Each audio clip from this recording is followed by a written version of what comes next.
understand what you're saying, but these allegations are very serious. I can't just... This is serious. My reputation is at stake. I spoke with the consort in confidence, and her alone, and she betrayed that confidence. All right. I will look into it for you. In the meantime, do not do anything rash. Hello there, human. Sincere apology, but I am here on business and cannot be distracted right now. You seem distressed. Is there something I can do to help? Alarmed response. You overheard that, did you? This is all going so wrong, and it is the Asari consort's fault. She's the one who started all this. Who's this Asari consort? Curious, you have not heard. You must be new to the Citadel. Everyone knows Sha'ira, the consort. I cannot speak more about this problem. It is too sensitive. Suffice it to say, she has compromised my authority as a diplomat. Where can I find this Asari consort? She is across the bridge from here. Her offices are easy enough to spot. Good day, human.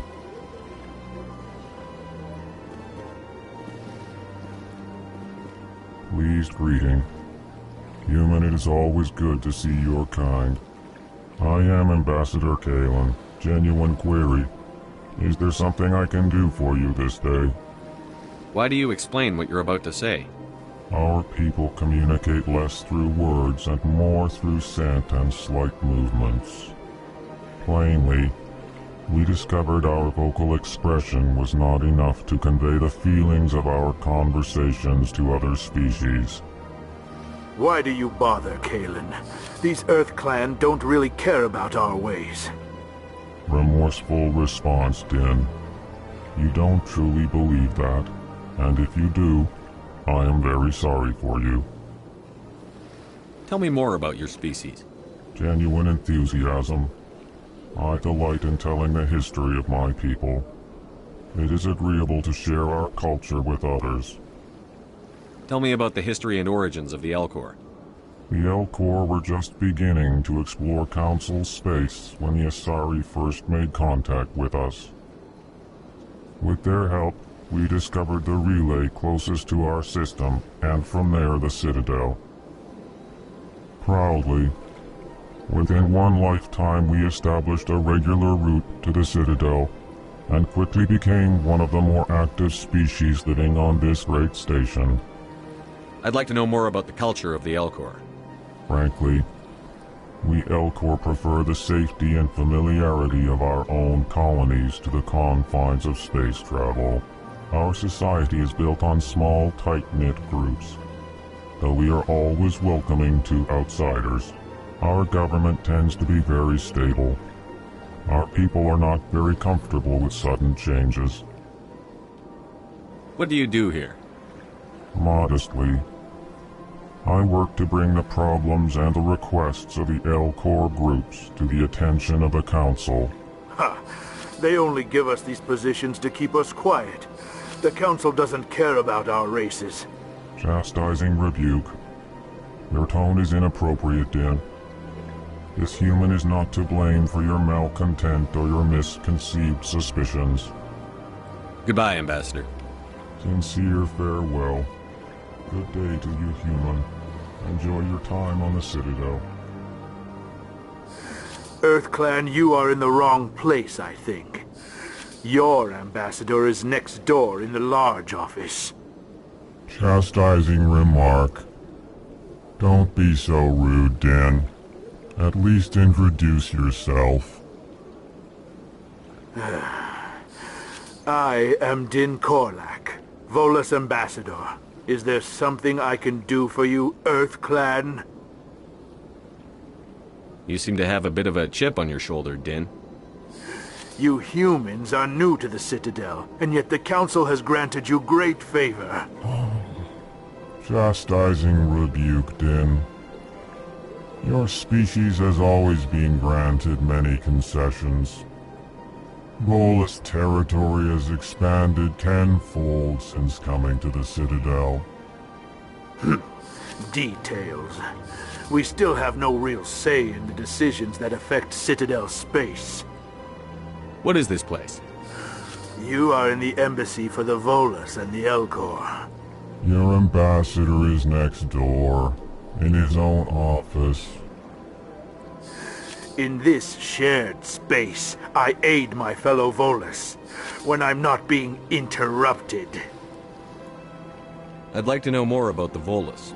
I'm sure our history and culture would bore you, EarthClan. Actually, I would like to know more about your history.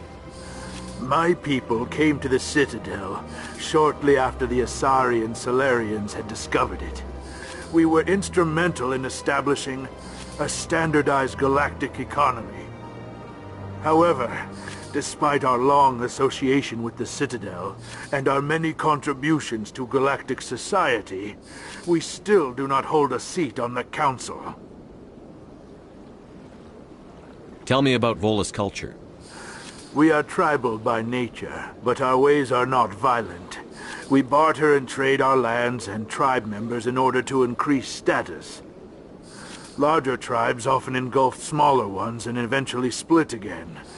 Our society is very malleable, and our government is always shifting and changing. Since we're not physically adept, we trade our services for protection. What is it you do here? I look out for the best interests of the Volus people. No easy task considering how often we are overlooked by the Council. Chastising rebuke, Den. The Council favors your species greatly. You are naive. The EarthClan will be invited to the Council long before our species will. Why aren't the Volus or Elcor part of the Council? All species must prove themselves before they join the Council. All but the EarthClans, it would seem. Dismissive. Ignore the Volus ambassador, human. He is incorrect in his assessment. Really? How long have we been waiting? How long do you think we'll continue to wait? Bah, this talk is wasted on the humans. Goodbye, Ambassador. Yes, yes. Good day, EarthClan.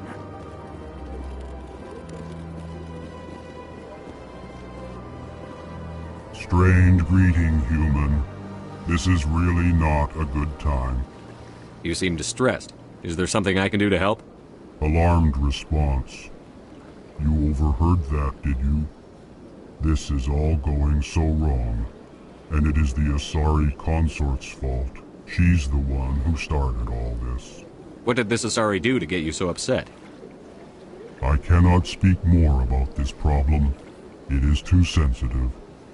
Suffice it to say... Good luck with your problem. Thanks to you, human. Good day.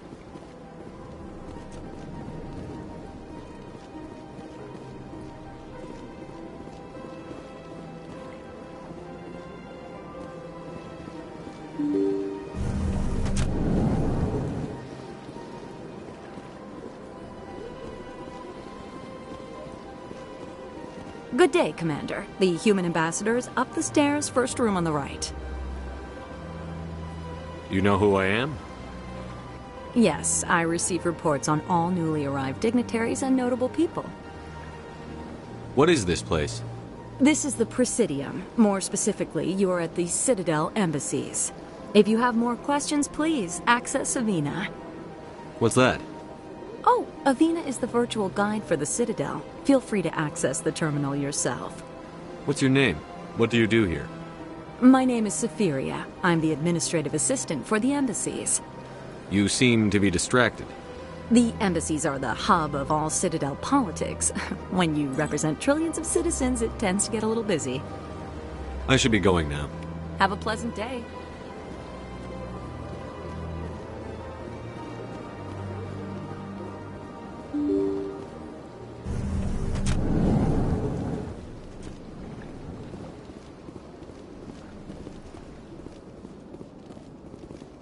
I can't believe I landed a job here.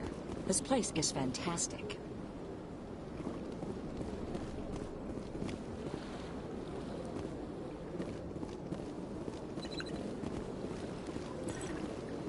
Human, delighted, welcome. It is good to meet you.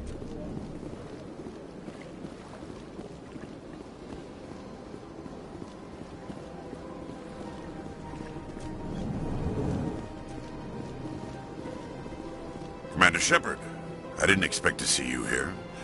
Did Ambassador Udina send you?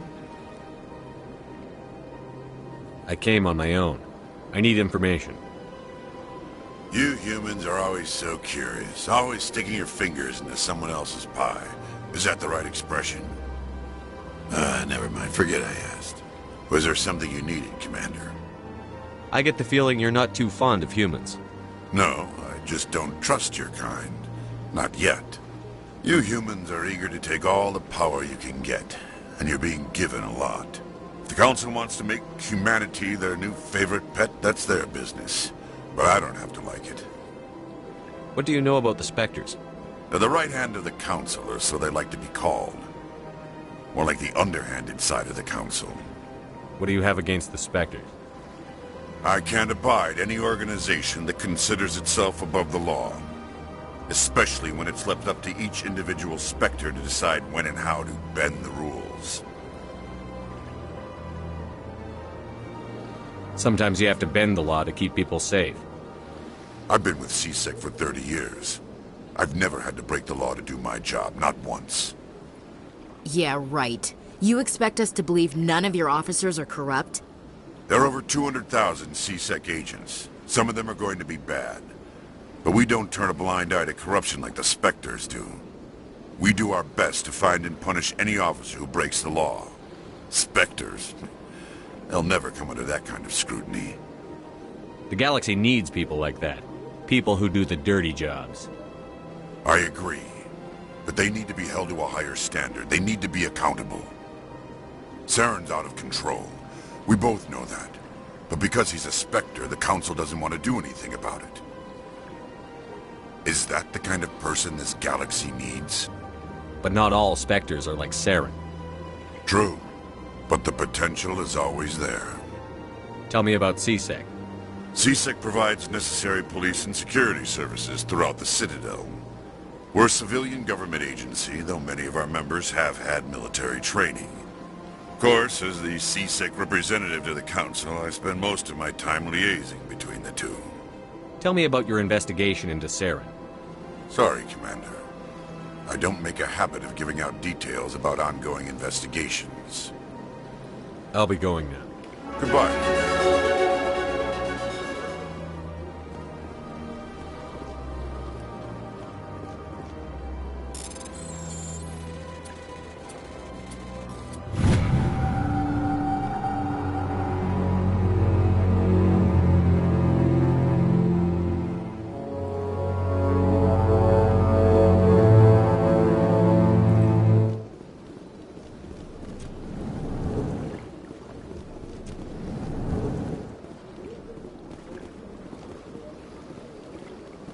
This place seems strange. I wish there were more humans around. Don't believe the rumors. The consort would never reveal her secrets. Of course she wouldn't. She'd be tossed out the nearest airlock if she did. I suppose. Besides, Nick, the consort's nothing like the girls back on the colonies. She's... You don't have to do it with her. You can just talk to her if you want. Is that all you did, Jazz? Just talk? I didn't say that. Ha! I bet you did too. What do you want? Oh, Commander. Is there something I can do for you? Relax, Private. This isn't an inspection. Right, sorry. What can I do for you, Commander? What can you tell me about the Asari consort? Well, she's an Asari who works here as... That is, she helps people with things. You never went to see her, did you, Fredericks? No, I never did. I couldn't afford it. It costs half a year's credits just to go in and talk to her. Can you at least tell me where I can find her? Sure. She's across the bridge from the embassies. Thanks, kid. Have fun. Try not to get into too much trouble. I will. Have fun, that is.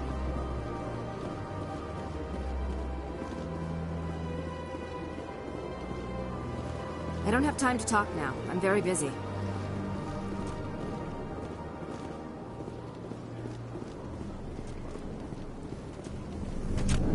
Hello, Commander. Can I get you something? What have you got?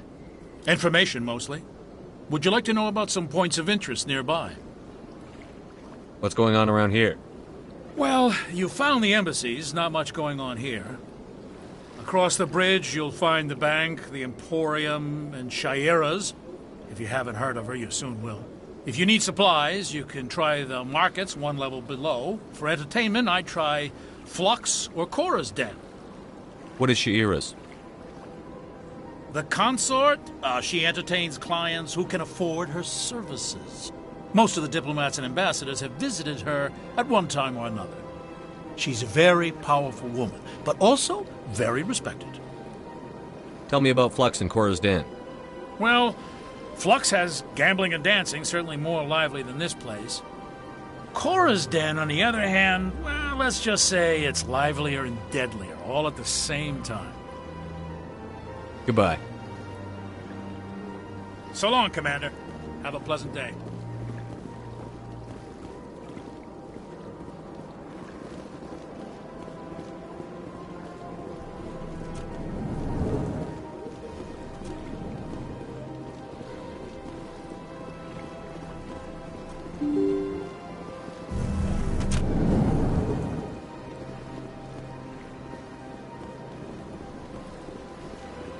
Welcome to the Presidium. Allow me to be your guide. Greetings and welcome to the Presidium. My name is Avina, and I am pleased to be your virtual guide throughout this level of the Citadel Space Station. What does that mean?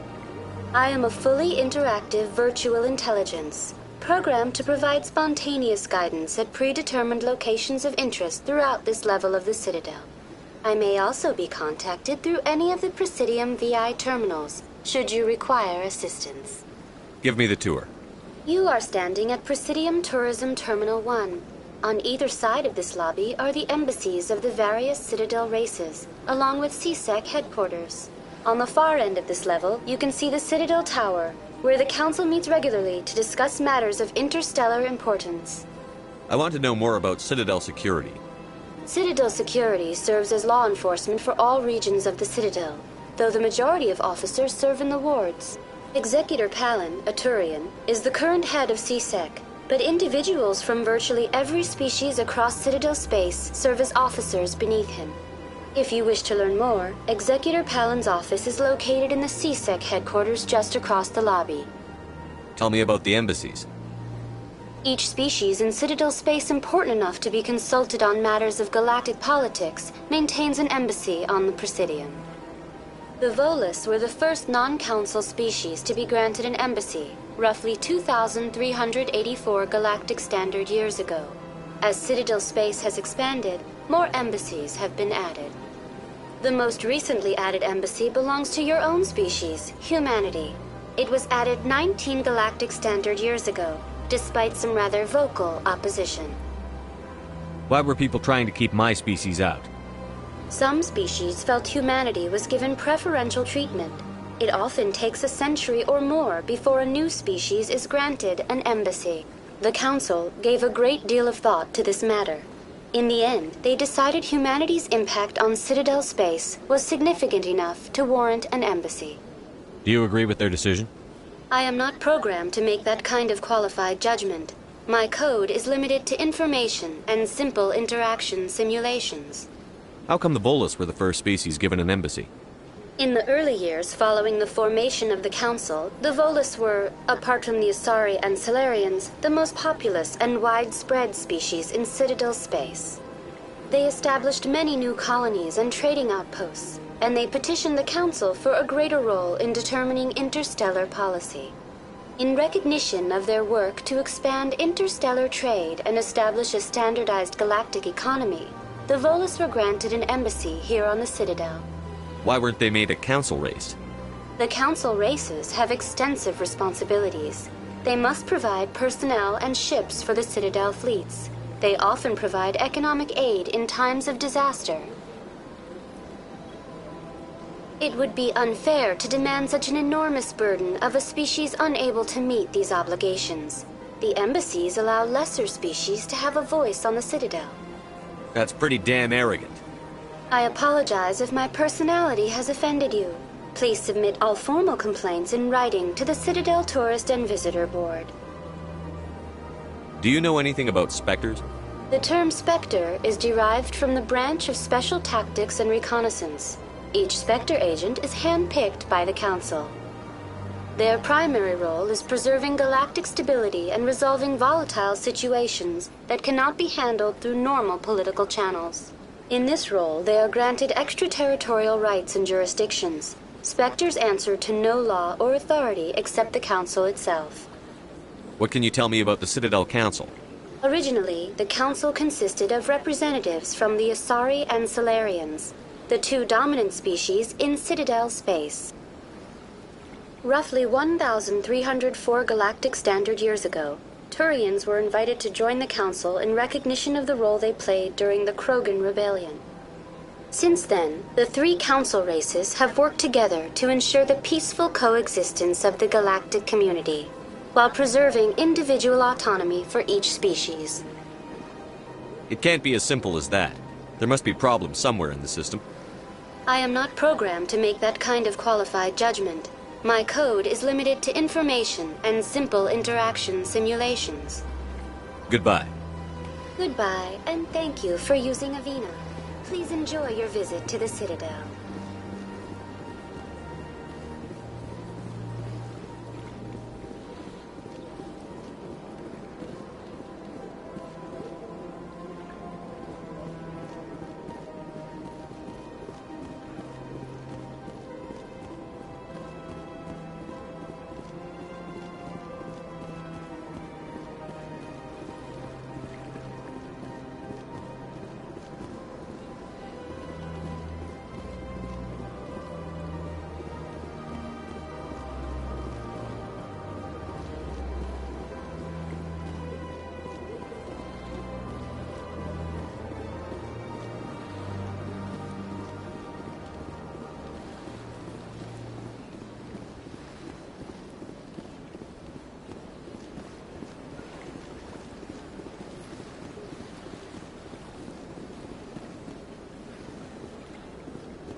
I've had my office rearranged 5 times now. 5 times? Why?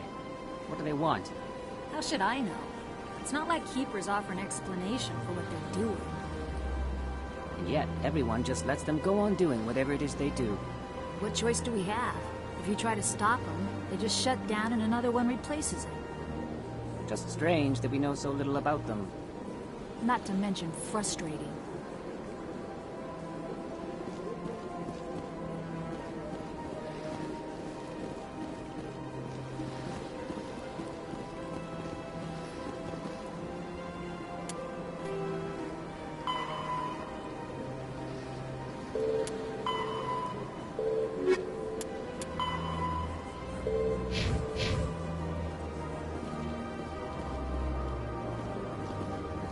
Welcome. I am Nelina. I don't recognize you as one of our expected clients today. Would you like me to see when the consort will be able to meet with you? Can't I just go in? I'm afraid not. Yeah, you must understand there are many who seek the consort services. But if you wish to leave your name, she'll make every effort to meet with you. Commander Shepard, with the Alliance Navy. Excellent. You should hear something in 3 or 4 months. What do you do here, Nelina? I'm one of the consort's acolytes. Many of the people here today will not see the consort, but they expect to be attended to just the same. It's our job to ensure that they leave contented. What exactly do you attend to? Well, each acolyte has her unique abilities. Some soothe with song, others with conversation. As much as possible, we seek to match the needs of our clients to the skills of our acolytes. My specialty is touch. My fingertips can find every tension point in your body and relieve it. I'd like to try out your services. Excellent. I'll add you to our client list. We should be able to see you in 3 or 4 months. What is the consort? What does she do? It's difficult to explain. She's many things to many people, and something different for each. Some seek her for advice, some for entertainment, others still for pleasure. Most of the time, our clients won't realize what they were seeking until after she has provided it for them. You make her sound like some kind of oracle. No, not in the usual sense. She's merely a woman with remarkable compassion and a generous spirit. I suggest you make an appointment and see for yourself. I think I'm done here. Oh, well, I hope you'll return again in the future. We always enjoy seeing new clients. Nelina. Yes, Shaira? Send the commander up to see me. I wish to speak with him. Yes, of course, mistress.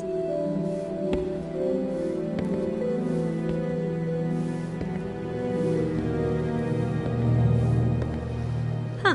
It appears the consort has taken notice of you. She'd like to meet with you now. What does she want to see me for? I don't know. You'll have to ask her yourself. Just head upstairs. She'll be waiting for you.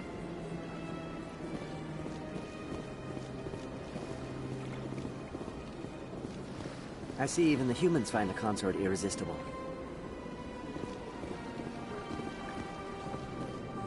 Welcome. It is a pleasure to see you. This is my first time. I can't believe I didn't come sooner. You're with the Alliance? My brother's a private back on Earth.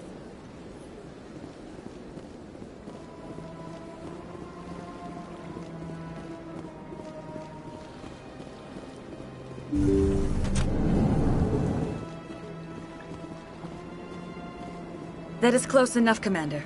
I've heard a great many things about you since your arrival here in our citadel. You wanted to speak with me? I have a certain problem that could use your expertise. Maybe I can help. I have a friend, Septimus, a retired Turian general.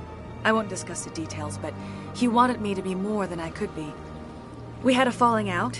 Now he spends his days in Korra's den, drinking and spreading lies about me. If you would speak to him as a fellow soldier, I believe he will listen to you and let the matter be. What happened between you? I respect his privacy too much to go into the details. If he wishes to tell you what happened, that is his prerogative. I don't make any promises, but I'll see what I can do.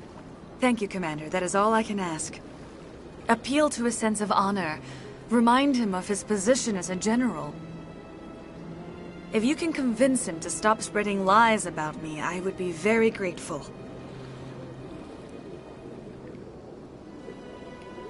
Now I must ask you to take your leave. I have many clients waiting to see me.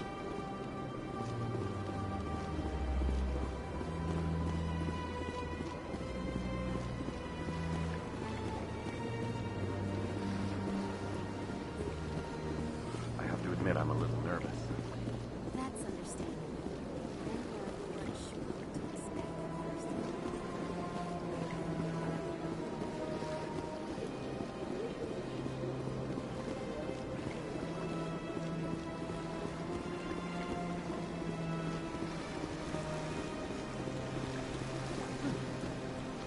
Welcome to Presidium Tourism Terminal 3.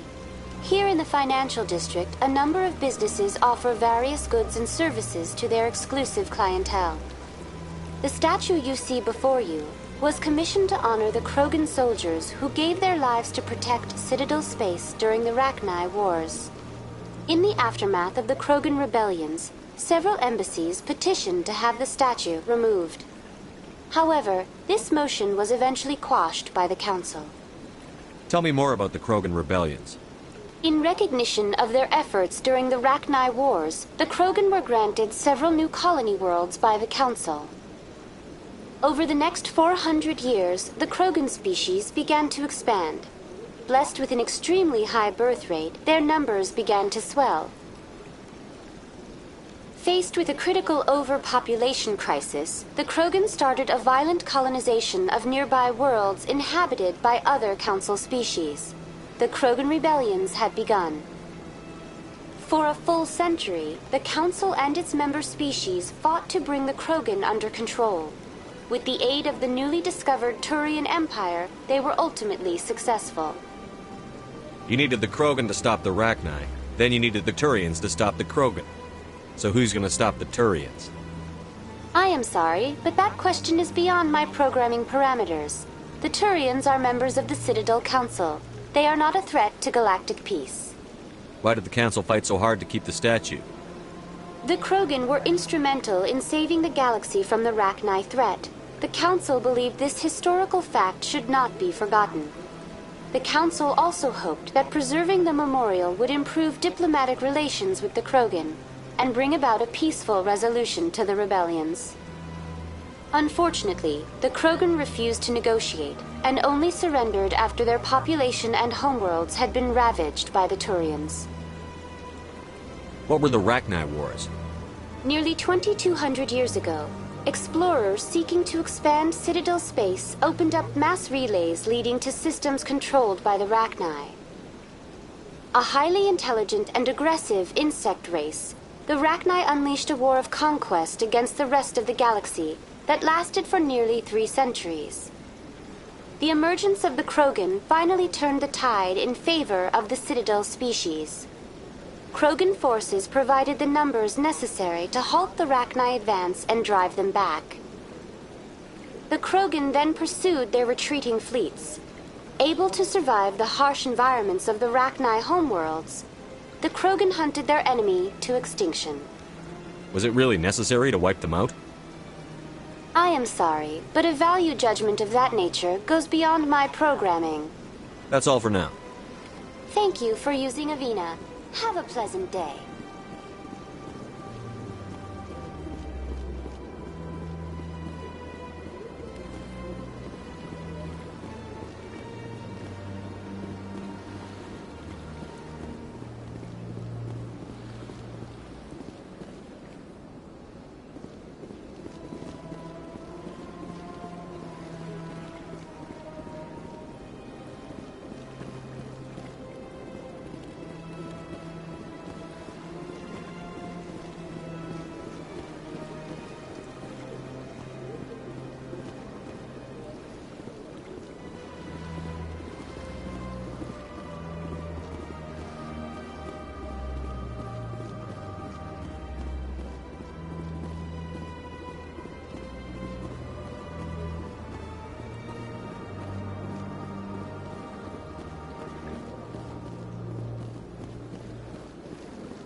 Ah, human. This one is greatly pleased to see you here in my decadent emporium. Who are you? This one's face name is Delaninder, though many in this place simply refer to it as Delan. Please take time to examine the fine goods it has for purchase, all of great worth. What exactly do you sell? Only the finest and most luxurious items that credits can buy. This one is able to procure almost any item the human would desire, for a price, naturally. Why do you refer to yourself as this one and it? For the same reason that humans are so inquisitive. It is part of our culture. Specifically, Hanar only refer to themselves in the first person with family or intimates. And we rarely do so with other species. It is just our way. Who are you? This one's face name is Delaninder, though many in this place simply refer to it as Delenn. Please take time to examine the fine goods it has for purchase, all of great worth. Show me your items. Oh, this one is pleased to do so, human. You will not be disappointed.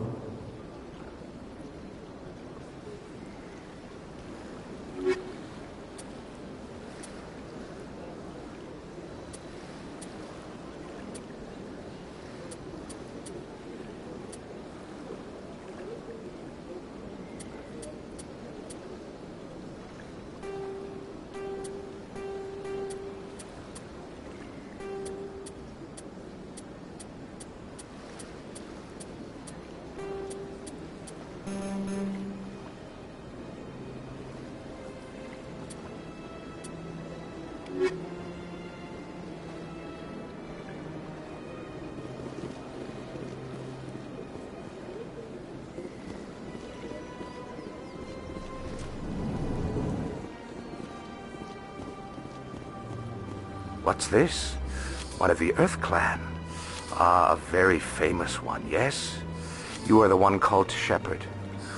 It is a great honor to welcome the heroes of the Blitz. You've got me at a disadvantage here. Forgive me, Earth Clan. My name is Barla Von. My job makes it necessary for me to keep informed. I am a financial advisor to many important clients here on the Citadel. When someone as important as yourself arrives on the station, I take notice. Tell me more about your job. Galactic finance is incredibly complex. A mix of laws and regulations from dozens of interstellar economies. I'm an expert in how all these economies interact. For a fee, I share my expertise. I also offer premium services for those clients who need someone to conduct business without drawing unwanted attention. Discreet and efficient. That's my motto. Sounds pretty shady. Everything I do falls completely within the bounds of interstellar commerce law. Even so, many of my clients would prefer their transactions remain undisclosed. For example, suppose a Hanar ambassador was petitioning the Council to reduce tariffs on Hanar goods. How would it look if he had money invested in a Hanar exporting company? Even if his true motives were to help his people, he would be accused of advancing the petition for his own personal gain. I can keep his personal finances private. Still sounds shady to me. Then we can only hope he will never be cursed with a large enough fortune to require my services. What's it like living here on the Citadel? The station is without a doubt the greatest wonder in the galaxy. It is a technological marvel, but its true splendor goes much deeper than the hull and engines. From the Presidium to the wards, the entire station is a testament to the success of the Council. All the species of Citadel spaced together in a single strong community. What makes the Presidium so special? It is the political center of Citadel space. 80% of all intelligent species in the known galaxy acknowledge the Council's authority on interstellar matters. But only the most powerful and influential species have embassies here on the Presidium. This level of the station is reserved for the elite, Shepard. People like us. What are the wards like? The cultural heart of the galaxy. They pulse with the lifeblood of millions of citizens from dozens of different species. You never know what you'll find down in the wards, Commander. It's always full of surprises. Fortunately, most of them are pleasant. I should go. Goodbye, Commander.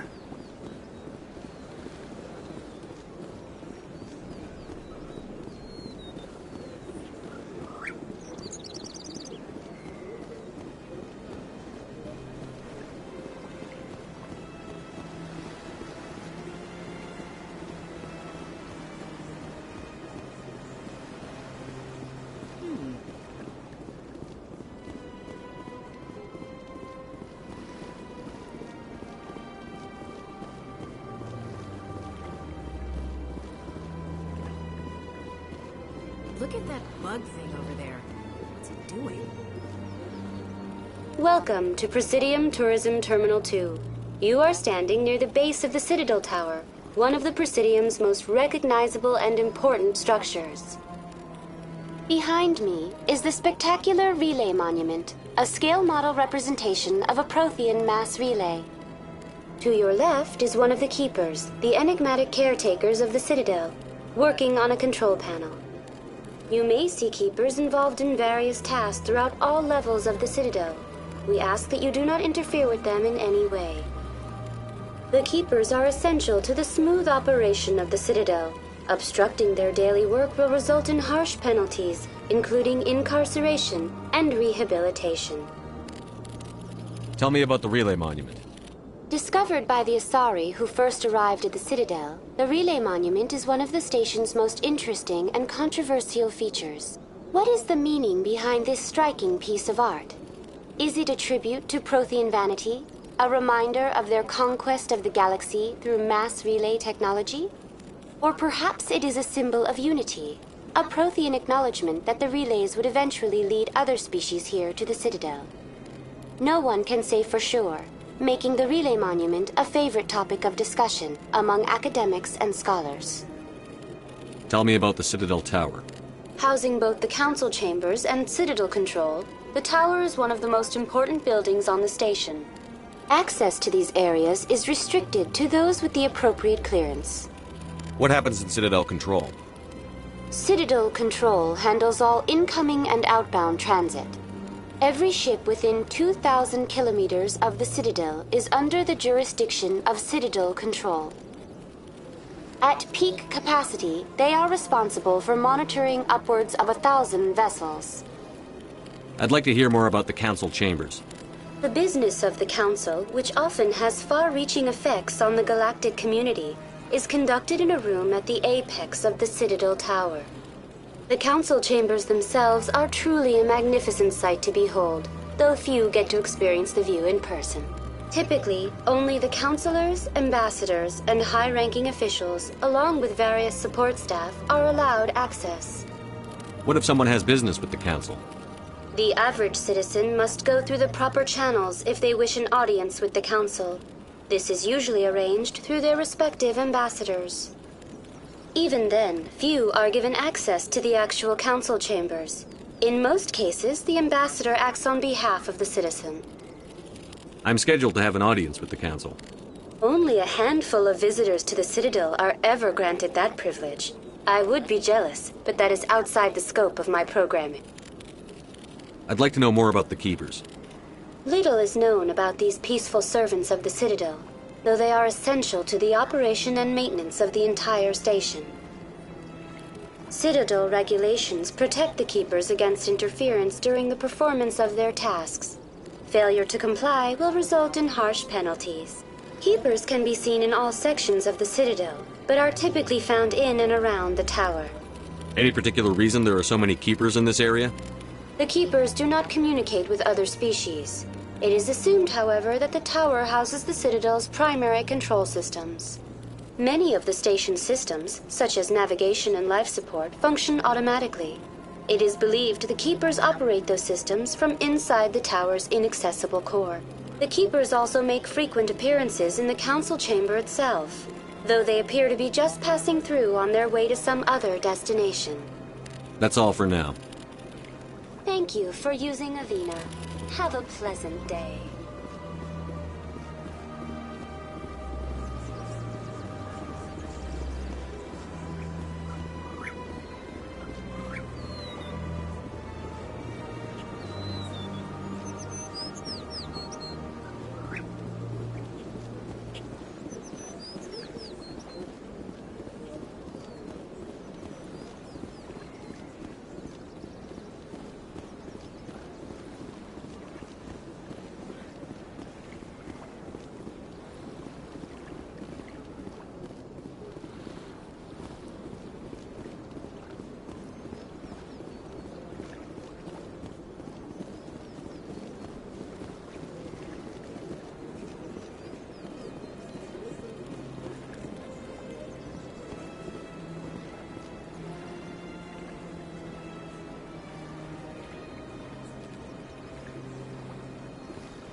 ask me any questions, are they?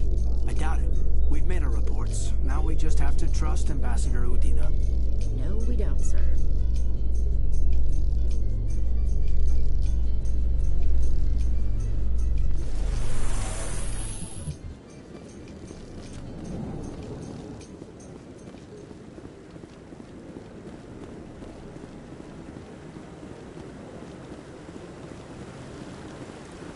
Saren's hiding something. Give me more time. Stall them. Stall the council? Don't be ridiculous. Your investigation is over, Garrus.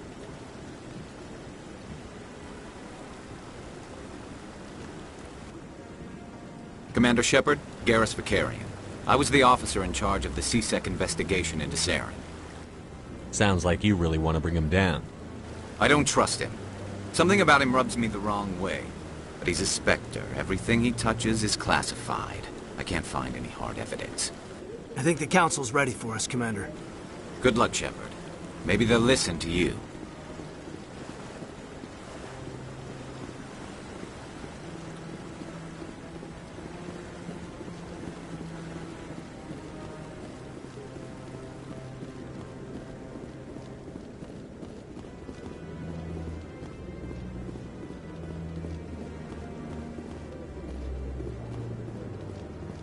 Don't be ridiculous.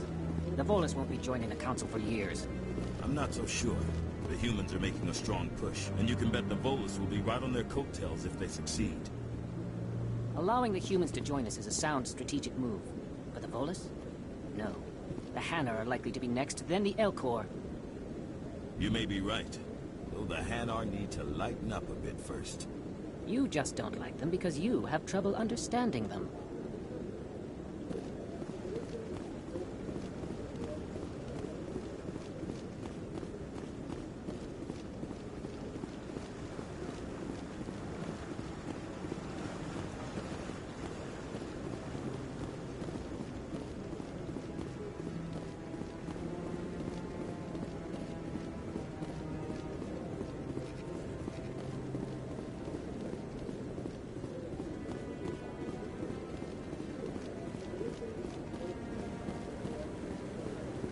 No, I'm waiting to speak with one of the Councilor's assistants. Commander?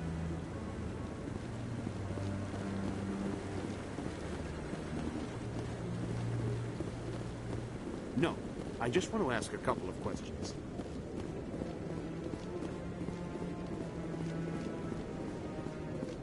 The hearing's already started. Come on.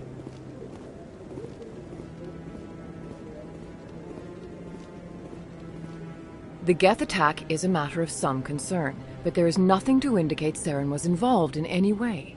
The investigation by Citadel Security turned up no evidence to support your charge of treason. An eyewitness saw him kill Nihilus in cold blood. We've read the Eden Prime reports, Ambassador. The testimony of one traumatized dock worker is hardly compelling proof. I resent these accusations. Nihilus was a fellow Spectre and a friend. That just let you catch him off guard.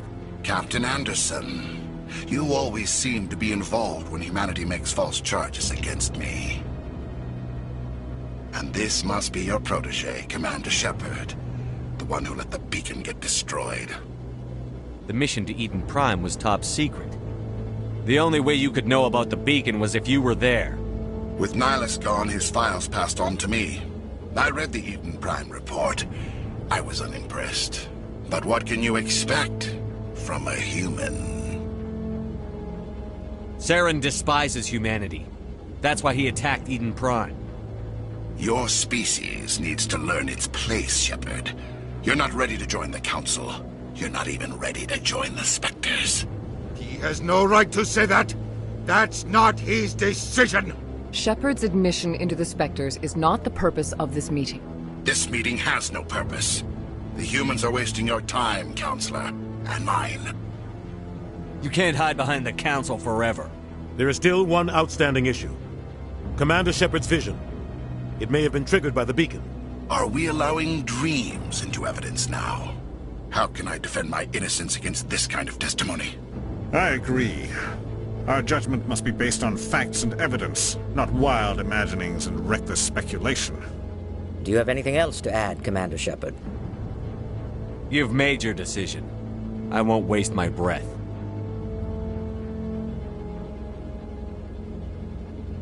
The Council has found no evidence of any connection between Saren and the Geth. Ambassador, your petition to have him disbarred from the Spectres is denied. I'm glad to see justice was served. This meeting is adjourned.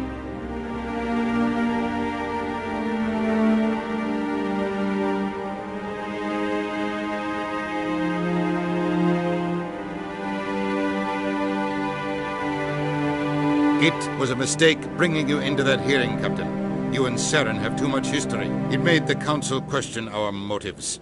I know Saren. He's working with the Geth for one reason: to exterminate the entire human race. Every colony we have is at risk. Every world we control is in danger. Even Earth isn't safe. Tell me about this history between you and Saren. I worked with him on a mission a long time ago. Things went bad. Real bad. We shouldn't talk about this here. But I know what he's like, and he has to be stopped. What's our next step? As a Spectre, he's virtually untouchable. We need to find some way to expose him. What about Garrus, that C-Sec investigator? We saw him arguing with the Executor. That's right. He was asking for more time to finish his report. Seems like he was close to finding something on Saren. Any idea where we could find him? I have a contact in C-Sec who can help us track Garrus down. His name is Harkin. Forget it. They suspended Harkin last month, drinking on the job. I won't waste my time with that loser. You won't have to. I don't want the Council using your past history with Saren as an excuse to ignore anything we turn up. Shepard will handle this. You can't just cut Captain Anderson out of this investigation. The Ambassador's right. I need to step aside. I need to take care of some business. Captain, meet me in my office later. Harkin's probably getting drunk at Cora's Den. It's a dingy little club in the lower section of the wards. Maybe there's another way to find evidence against Saren. You should talk to Barla Vaughn over in the financial district. Rumor has it he's an agent for the Shadow Broker. The Shadow Broker? An information dealer. Buys and sells secrets to the highest bidder. I've heard Barla Vaughn's one of the top representatives. He might know something about Saren, but his information won't come cheap. You and Saren have a history. What happened? About 20 years ago, I was part of a mission in the Skillian Verge. I was working with Saren to find and remove a known terrorist threat. Saren eliminated his target, but a lot of people died along the way, innocent people. And the official records just covered it all up. But I saw how he operates. No conscience, no hesitation. He'd kill 1,000 innocent civilians to end a war without a second thought. Killing innocents doesn't end wars, it causes them. I know how the world works, Commander. Sometimes you're forced to make unpleasant decisions. But only if there's no other way. Saren doesn't even look for another option. He's twisted, broken. He likes the violence, the killing. And he knows how to cover his tracks. Our ambassador doesn't seem to get along with the Council. He's just frustrated. The Council's always preaching that we need to be part of the galactic community. But for them, it's a one-way street. They want us to expand and settle unstable regions like the Skillian Verge and the Attican Traverse. But when we run into trouble, they don't want to help us out. Everyone knows it's only a matter of time until we get a seat on the Council. The Ambassador just thinks it should happen sooner rather than later. And I agree.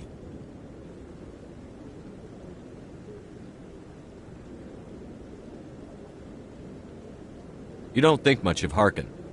The guy joined C-Sec about 20 years ago. He's been an embarrassment to our species ever since. Roughing up suspects in custody, bribery accusations, alcohol and drug use. The embassy used to step in when he got in trouble. But I guess enough was enough. I thought this embassy was supposed to help humans. Harkin may be human, but he's also an ass. He's had more than his share of chances. If the embassy wasn't protecting him, he would have been fired 15 years ago. C-Sec is better off without him. I want to know more about the Spectres. They're not your typical government agency. They tend to work alone, behind the scenes. They take care of problems the Council can't. It's not easy preserving peace across an entire galaxy. The Council prefers to use diplomacy and negotiation. But sometimes more extreme measures are needed. How do they decide who becomes a Spectre? You can't just apply to join. There's no training program. Spectres aren't made. They're born. The Council's always looking for exceptional individuals. People who can get the job done. Like you. They've been watching you for years. They see something in you. They want you on their side. Nihilus was supposed to give them a final recommendation. But with him gone, things are still up in the air. What's their command structure like? There is no command structure. Each Spectre answers directly to the Council. Sometimes they're sent on specific missions. Other times, they act on their own. They tend to operate outside the law, do whatever it takes to accomplish their goals. The Council just turns a blind eye. Spectres have a lot of power, Shepard. Tell me about Barlavon. He specializes in moving large sums of money without leaving a paper trail. A financial genius, doesn't do anything illegal, but he knows all the loopholes. He's got an impressive client list. Ambassadors, diplomats, Spectres. That's probably why the Shadow Broker uses him. Tell me more about the Shadow Broker. He's a necessary evil of galactic politics. Buying and selling information is a part of the game.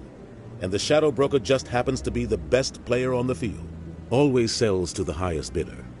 Doesn't get involved in politics. Doesn't pick sides. A simple system, but it works. He's not a threat to anyone, not directly. He's just a resource we can use, or she is. Or maybe they are.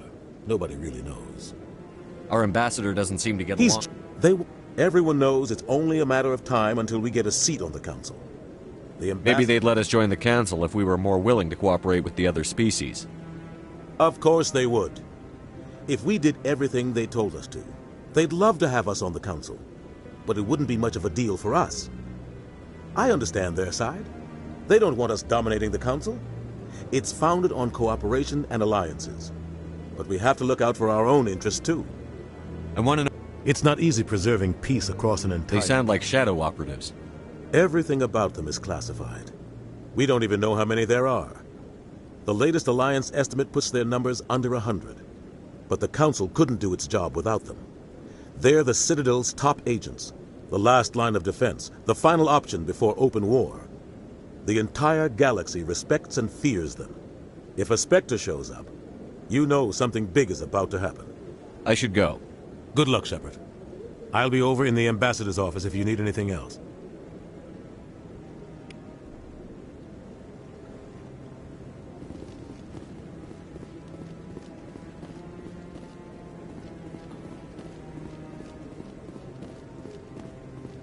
That guy's up to something.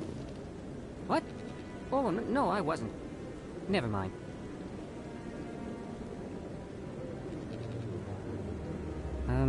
Yes, is there something you want?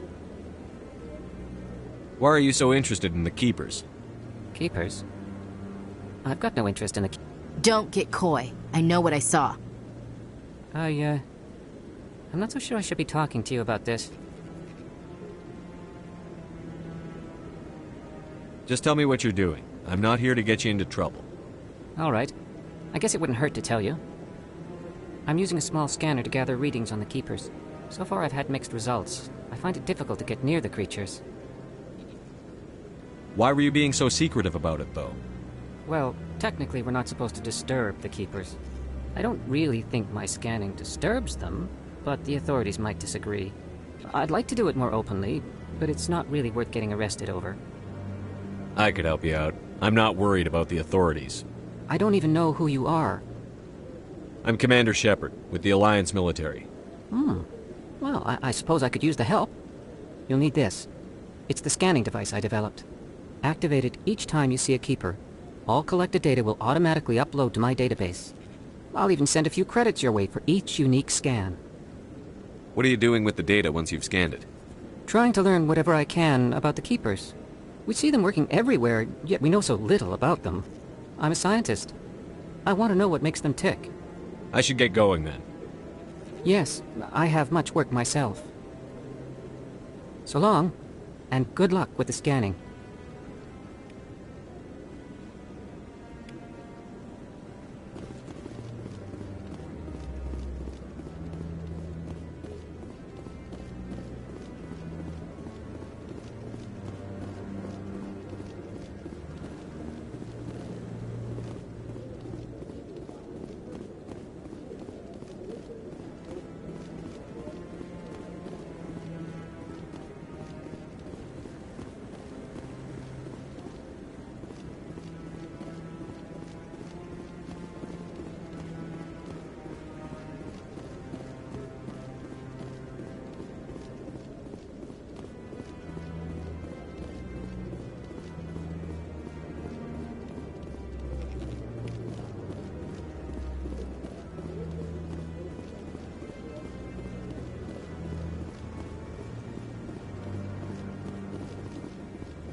believe everything you hear. That's just it. I'm hearing it everywhere. It's not just Isaac.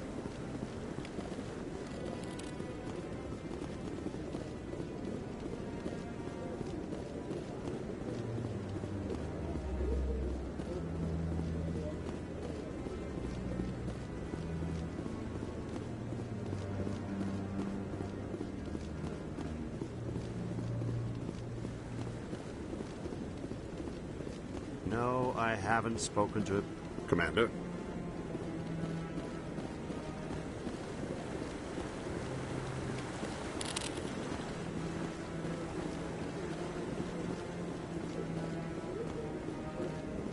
Yeah, I'll wait.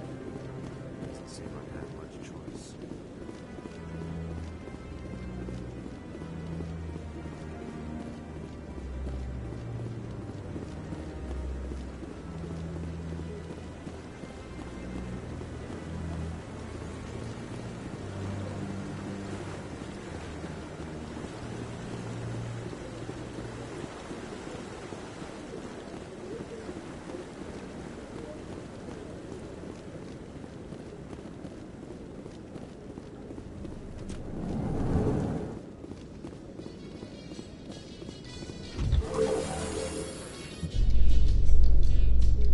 I can't believe the Council ignored all the evidence against Saren.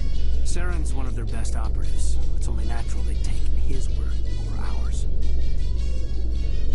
Oh, so now we just chase leads while this smug Turian runs around with his Geth troopers.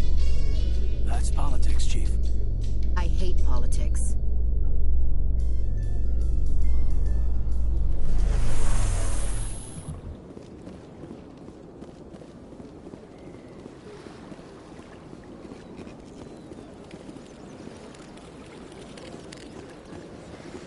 Please do not disturb the keepers.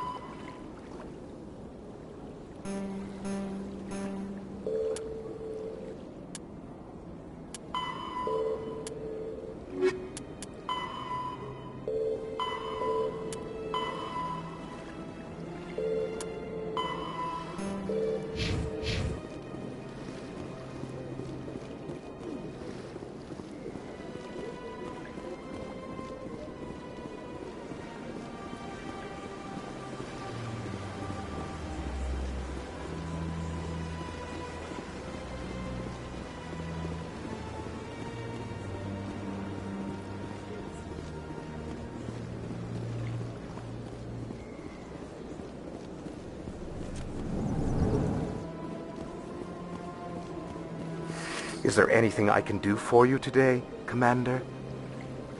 I've heard you work for the Shadow Broker. Do you have any information about Saren? You're very blunt, Shepard. But you're right. I am an agent for the Shadow Broker. And I do know something about Saren. I hear your information can be expensive. Normally, this information would cost a small fortune. But these are exceptional circumstances. So I am going to give it to you for free. What's the catch? There is no catch. The Shadow Broker is quite upset with Saren right now. They used to do a lot of business, until Saren turned on him. That's what happens when you deal with a traitor like Saren. No matter what you think of Saren, he's not stupid. He knows the Shadow Broker is a valuable ally. Turning on him doesn't make sense. Not unless something huge was at stake. I don't know the details, but the Shadow Broker hired a freelancer to deal with it. A Krogan mercenary. That's not much to go on. I just told you that the most famous Spectre in the galaxy betrayed the Shadow Broker. Quite a bargain, considering the price. Speak with the Krogan if you want to learn more.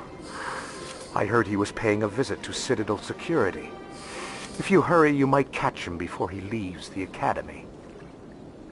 Isn't it strange that a Krogan would want to speak with C-Sec? Very. However, I doubt the visit was entirely his choice. You'll need to speak with him if you want to know more. Tell me more about your job. I also offer premium services for those clients... Tell me more about the Shadow Broker. Most people think I deal in finances, but my real currency is knowledge. I trade information, and it has made me very wealthy. But the Shadow Broker is the true master.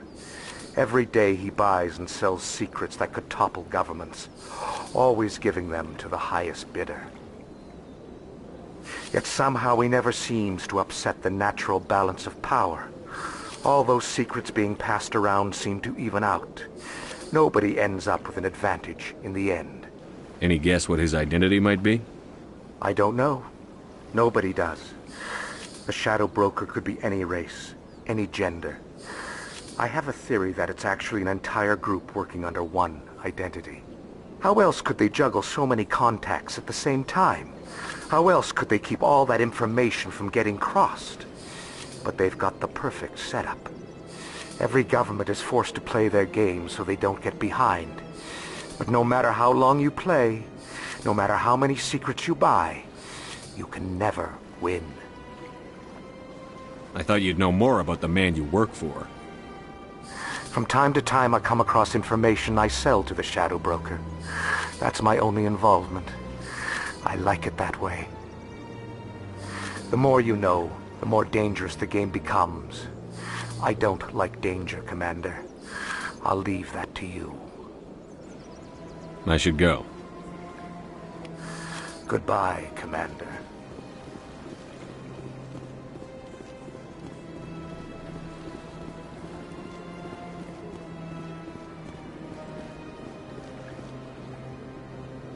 Commander, it is good to see you again. Would you care to see some of I think I'll be going. Return soon. This one receives new shipments regularly.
In light of the recent attack on Eden Prime, many colonial investors are pulling their support for future projects.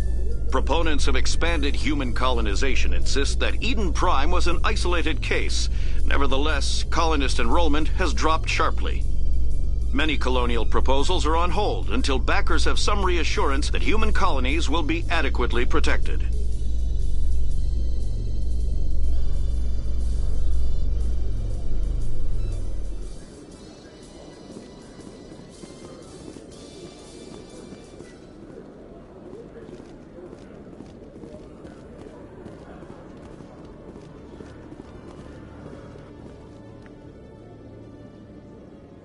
Witnesses saw you making threats in Fist's bar. Stay away from him. I don't take orders from you. This is your only warning, Rex. You should warn Fist. I will kill him. You want me to arrest you? I want you to try.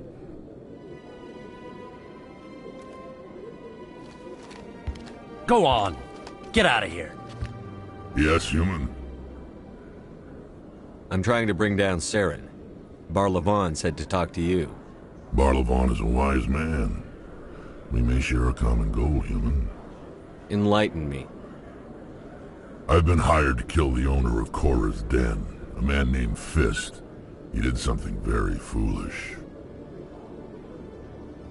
He betrayed the Shadow Broker. A Quarian showed up here on the Citadel. She was on the run. She wanted to trade information for a safe place to hide, so she went to Fist. He promised to arrange a meeting between her and the Shadow Broker. Instead, he contacted Saren. Fist's not too smart. He's just greedy. Saren paid him a small fortune for the Quarian. He had to. She has evidence connecting him to the Geth. If we get our hands on that evidence, we can prove that Saren's a traitor. And the Council will have to listen to us. Where's the Quarian now?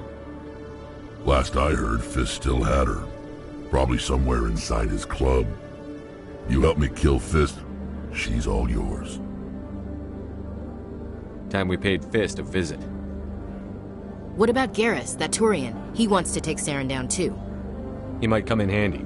He was here just before you showed up. Said he was going to follow up a lead on his investigation. Wanted to speak to the doctor at the med clinic. Move out.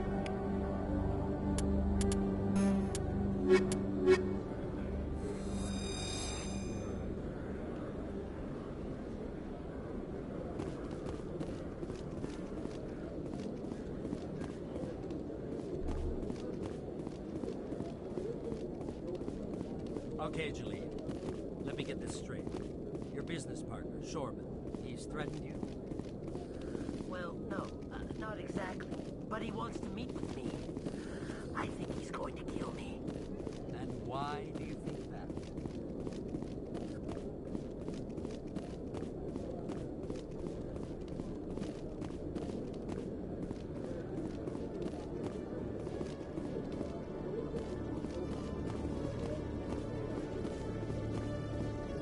Hey there! Oh, you're not C-Sec, are you? Did you want something?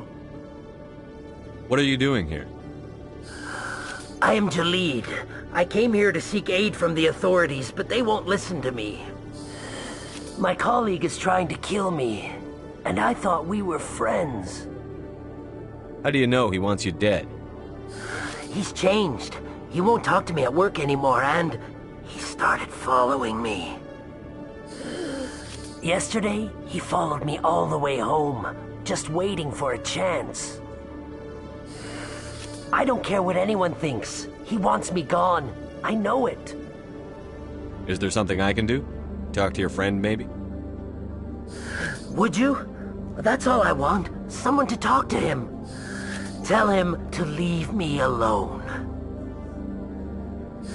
He thinks he can just push me around, but you'll show him, won't you? Just tell me where he is and I'll go find him. Oh, right. Well, he wanted to meet with me down in the wards near the markets. He said he just wanted to talk, but I know better. His name's Shorban. He's a Salarian. You shouldn't have any trouble. He's just a scientist. Shorban?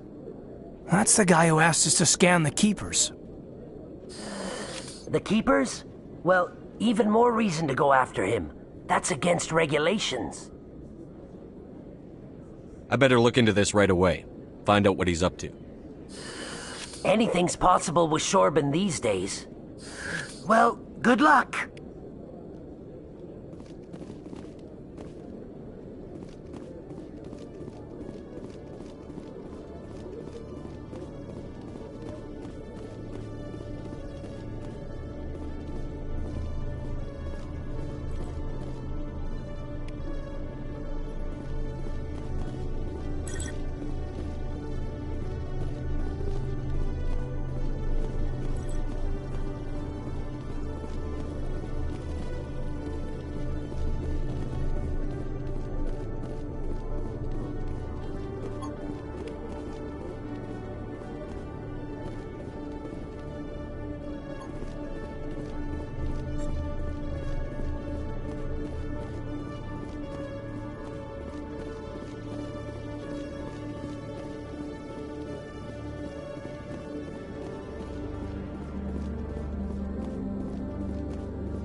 One sec. Looking you up.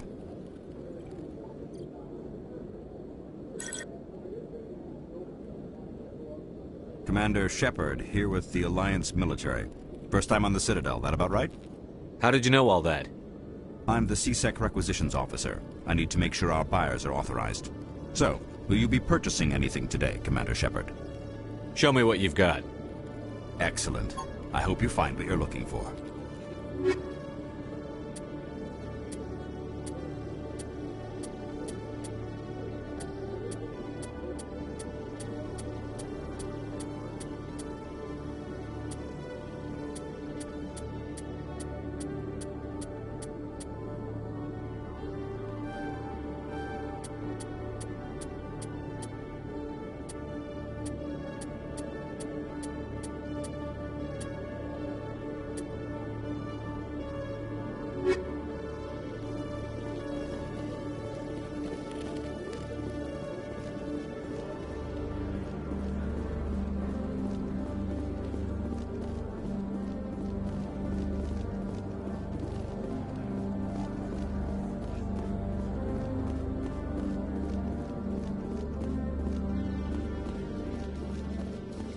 A Solarian excavation team has run into an unexpected problem after unearthing a Prothean dig site.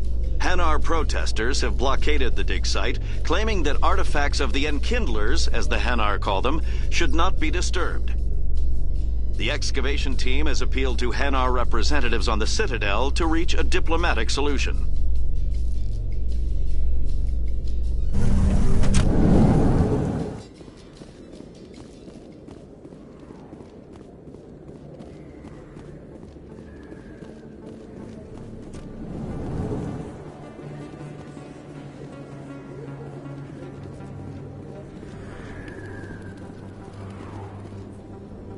Hey, I know you. You're Shepard, right? I was on Mindwar during the Blitz. Saw you on the vids when you got your medal. You saved the whole colony. Looks like you have a fan. I'm sorry, I just never thought I'd meet someone like you in person. My name's Lang, Officer Eddie Lang, Citadel Security. It's an honor to meet you, Commander. What are you doing down here in the wards? Anything I can help you with? Why'd you join Citadel Security? I don't know. Seemed like the right thing to do, you know? Maybe it's in my blood. My grandfather was a cop back on Earth. It's kind of what CSEC is. Police for the Citadel. I'm still pretty new at it, but I like it so far. Way more interesting than staying back on Earth. You get to meet all kinds of cool aliens, like those Hanar. Wild. Plus, CSEC gets a lot of respect here. We uphold the law. People, even aliens, appreciate that. How do you like working here on the Citadel?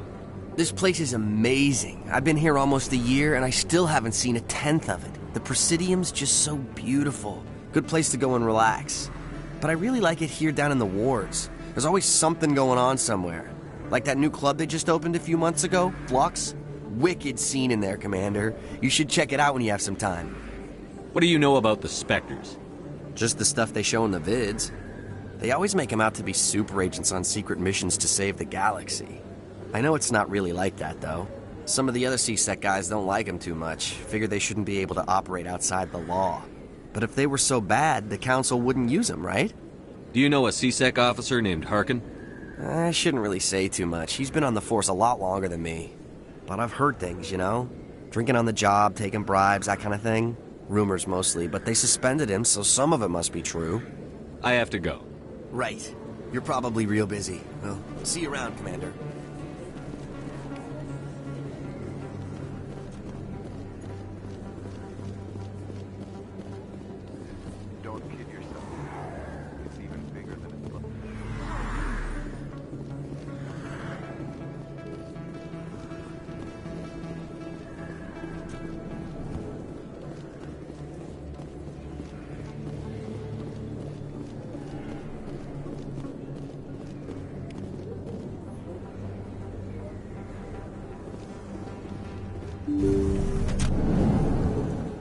I didn't tell anyone, I swear! That was smart, Doc.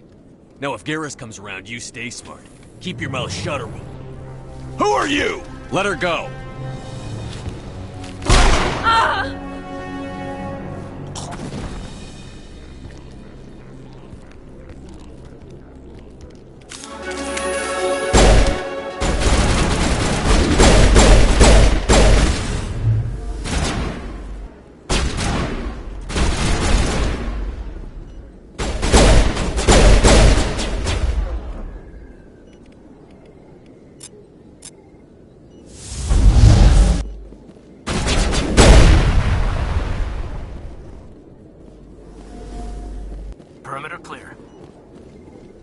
Perfect timing, Shepard.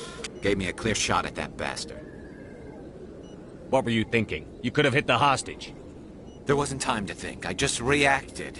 I didn't mean to... Dr. Michelle, are you hurt? No, I'm okay. Thanks to you. All of you. I know those men threatened you, but if you tell us who they work for, we can protect you. They work for Feast. They wanted to shut me up. Keep me from telling Garrus about the Quarian. Just like Rex told us, Commander. She must be able to link Saren to the Geth. There is no way the Council can ignore this. Time we paid Fist a visit. This is your show, Shepard. But I want to bring Saren down as much as you do. I'm coming with you. You're a Turian. Why do you want to bring him down? I couldn't find the proof I needed in my investigation, but I knew what was really going on. Saren is a traitor to the Council and a disgrace to my people. Welcome aboard, Garrus. Fist is going to be waiting for us. When we hit him, we better hit him hard.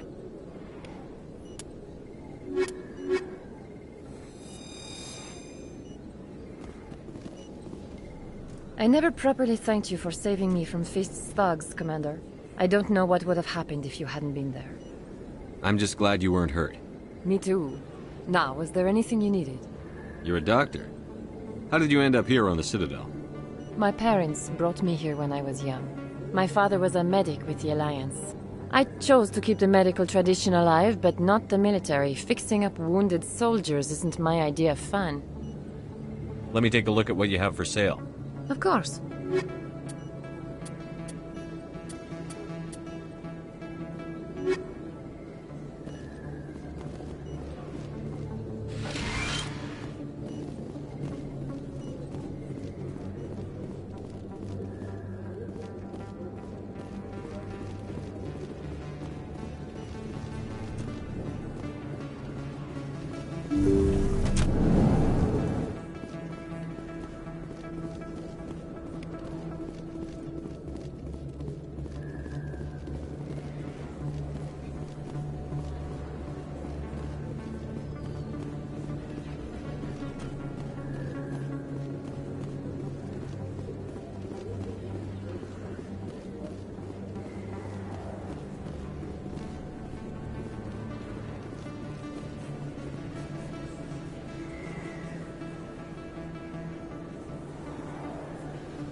Big place. That your professional opinion, sir? This isn't a station. It's a city. There must be millions here. It can't be possible to track everyone coming and going. This makes Jump Zero look like a porta-john, and it's the largest deep space station the Alliance has.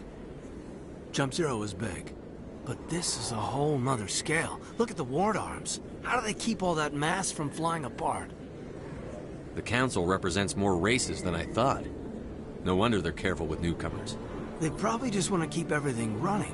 It has to be hard keeping all these cultures working together. Or maybe they just don't like humans.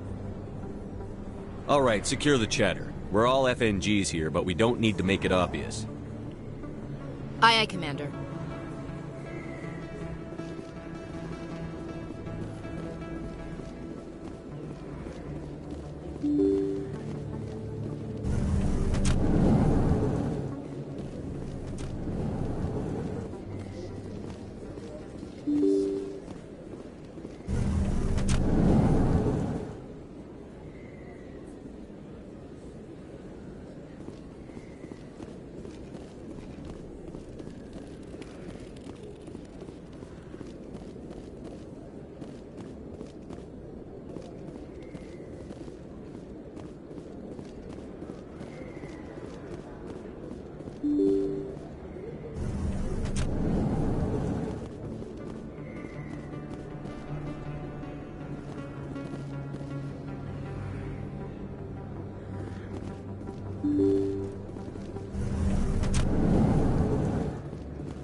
Hello there. Welcome to Morland's famous shop.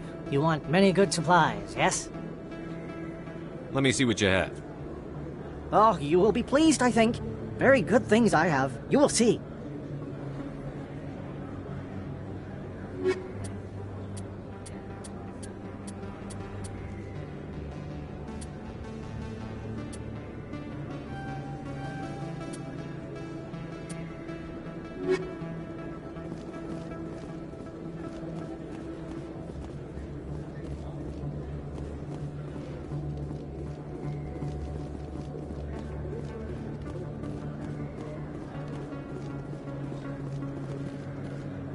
Commander, I wasn't expecting to see you again.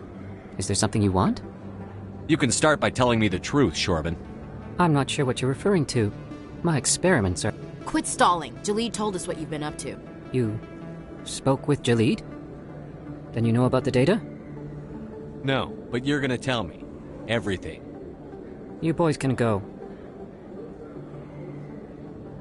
Looks like my plans have changed. It's not as bad as you think, Commander. Jalid and I just got a little over our heads. Keep talking.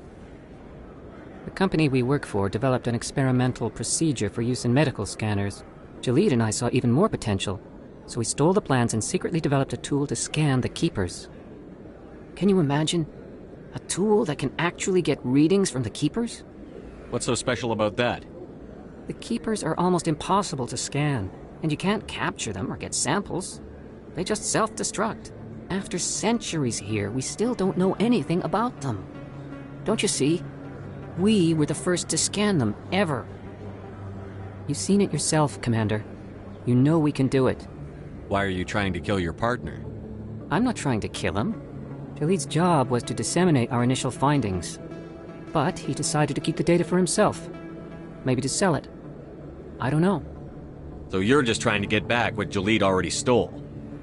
We lost our heads. We just couldn't let an opportunity like this pass us by. Commander, if you'll just continue gathering data for me, imagine what we might learn. And you'll stand to make a bit of a profit yourself, remember? I suppose a little scanning here and there won't hurt anyone? Very good. Maybe if you wouldn't mind speaking with Jalid. The data you're gathering for me is useless if Jalid won't help me analyze it. I'll go have a chat with him right now. Thank you. And happy scanning, Commander.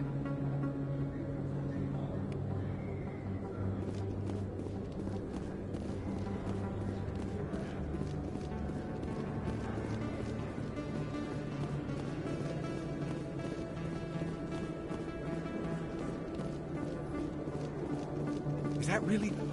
Wow! It's you! You're Commander Shepard, the hero of Eden Prime. I am so honored to meet you. Nice to meet you. And you are? My name is Conrad. Conrad Werner. They say you killed more than 100 Geth on Eden Prime. I spend most of the time trying to stay alive and help the colonists. Hey, I know you're probably busy, but do you have time for a quick autograph? Anything for a fan. Here. Thanks. I really appreciate it. My wife is going to be so impressed. I'll let you get back to work. But next time you're on Earth, I'd love to buy you a drink. Thanks again!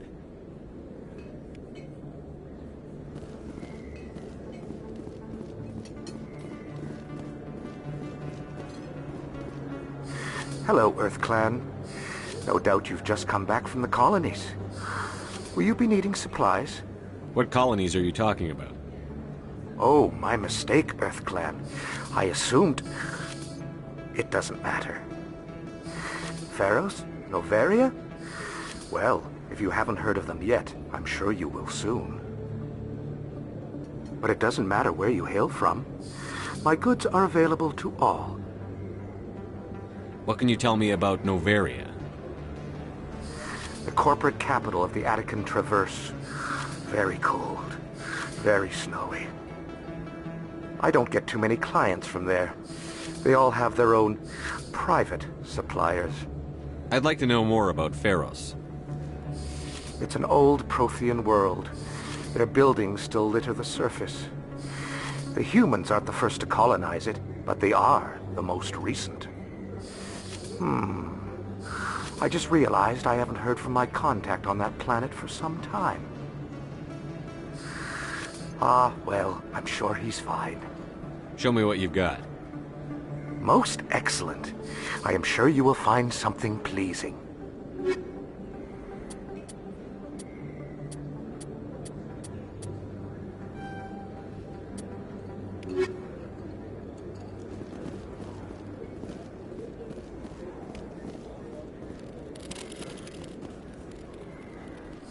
Best place on this ward to buy upgrades.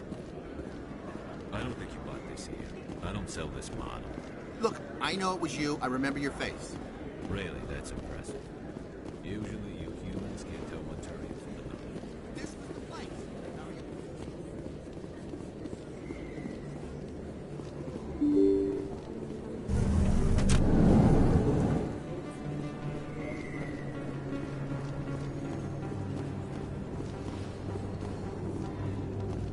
Commander Shepard? Excuse me, Commander Shepard! I'm Emily Wong. I'm an investigative journalist working here on the Citadel. Could I have a moment of your time? What do you need? I've been hunting for evidence of corruption and organized crime on the Citadel, but there are places I can't go. I was hoping you might share anything you find during your own investigation. I can make it worth your time. How do you know that my investigation is going to uncover anything you need? You wouldn't be investigating if it weren't big. And if it's big, it's something I'd like to hear about. You've got to have access to better sources. Why contact me? I'm using every source I can find, but I think I've got a better shot with you. I've read your file. If anyone is going to uncover corruption here, it's the hero of the Skillian Blitz. How do you know I'm investigating anything here on the Citadel? I'm a good journalist, Commander Shepard. Word gets around. Sounds like a good cause. If I find any information, it's yours.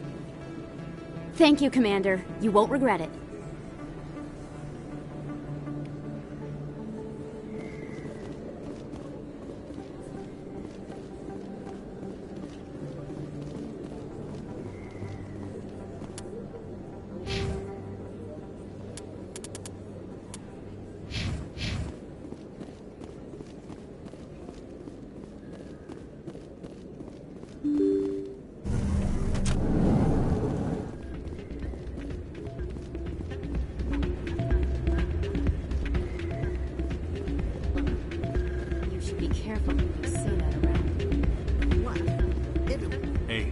See another human.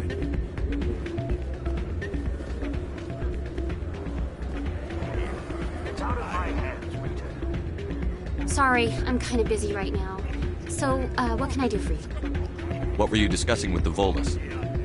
Who, Doran? Oh, I was just asking him about my sister. See, she worked for Doran before she left to... Ugh, sorry. I don't want to bore you with my problems. I'm interested to hear what you have to say. Well, okay. My sister Jenna left here to go work at Cora's Den. The problem is, she's working as an informant for C-Sec. You know, eavesdropping on the people there. If they find out what she's doing, they'll kill her. Being an informant is a dangerous job. That's what I've been telling her. I don't know. Sometimes I think she stays there just to spite me. Do you know who her contact at C-Sec is? No. It's all very secret. Last time I asked an officer, he told me to stay out of it, for Jenna's safety. Maybe I could help her understand just how dangerous Cora's Den is. Would you? That'd be great. Just don't tell her I sent you. Well, I should get back to work before I get in trouble. Thanks. Welcome to Flux. Name's Doran. What can I do for you? Is this a casino? Among other things, yes. We've got some quasar stations, if you're interested. What can you tell me about the sisters working for you? Well, Jenna left to work at Cora's Den. Now her sister Rita is all worried she might be in some kind of trouble. Not much chance Jenna will change her mind, though. She's a stubborn one. If she wanted to come back, I'd take her in a second. The customers loved her.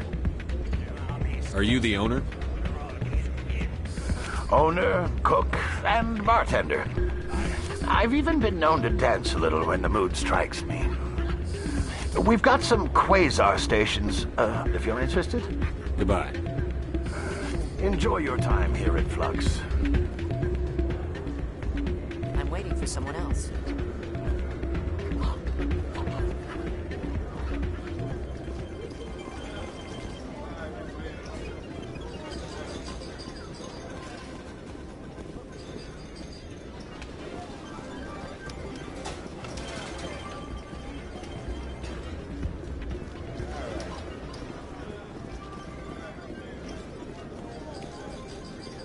Somebody rigged this machine to funnel credits through the system. trace a signal.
Looks like it's shut down.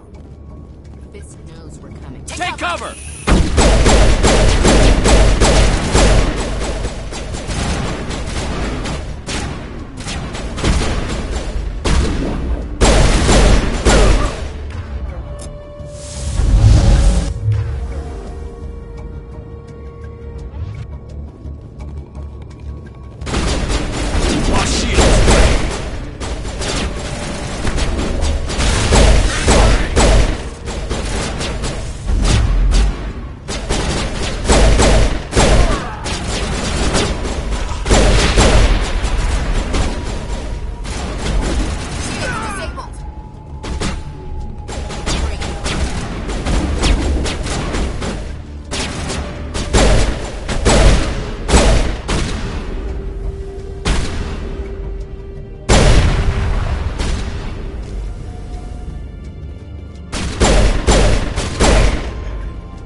All clear.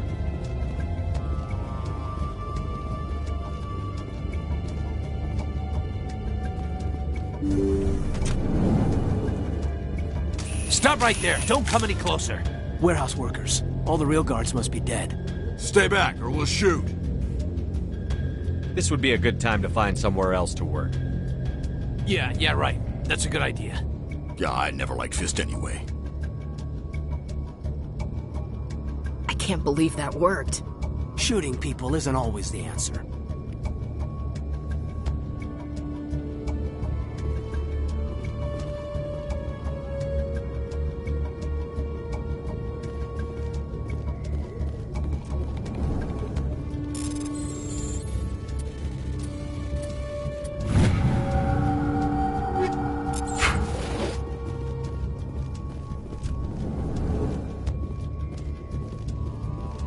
Why do I have to do everything myself?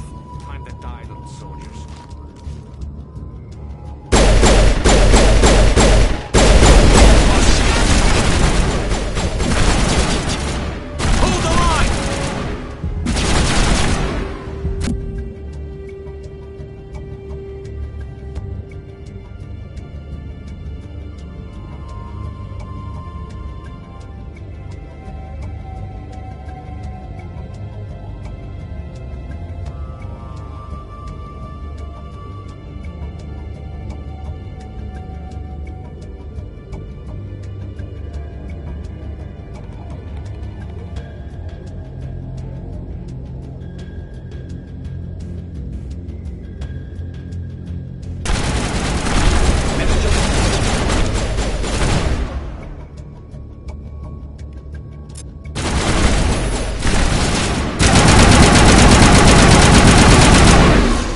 kill me, I surrender.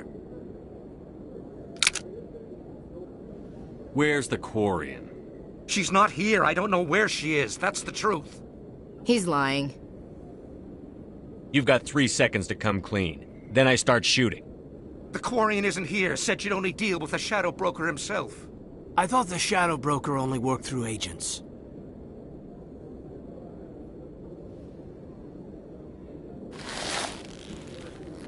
Nobody meets the Shadow Broker. Ever. Even I don't know his true identity. But she didn't know that. I told her I'd set a meeting up. But when she shows up, it'll be Saren's men waiting for her. Give me the location. Now. Here on the wards, the back alley by the markets. She's supposed to meet them right now. You can make it if you hurry. I never want to see you again. Is that clear? Don't worry, you'll never see me again.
Take cover!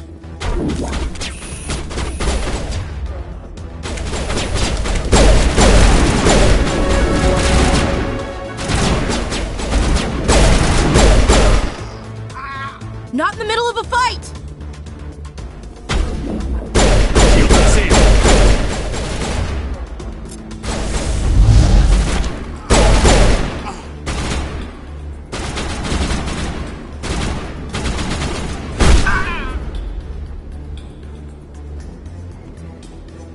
All targets down.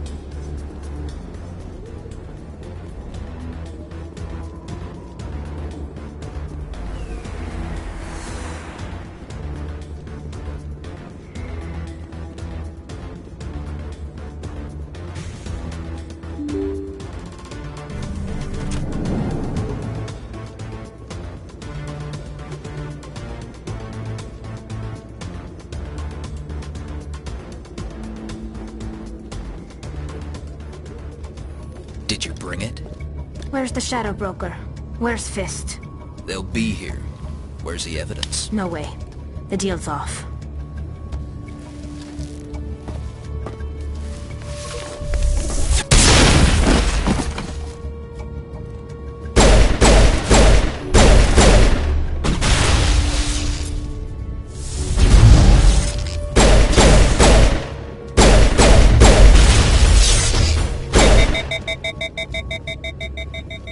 Fist set me up. I knew I couldn't trust him. Were you hurt in the fight? I know how to look after myself. Not that I don't appreciate the help. Who are you? My name's Shepard. I'm looking for evidence to prove Saren's a traitor. Then I have a chance to repay you for saving my life. But not here. We need to go somewhere safe. The ambassador's office. It's safe there. He'll want to see this anyway.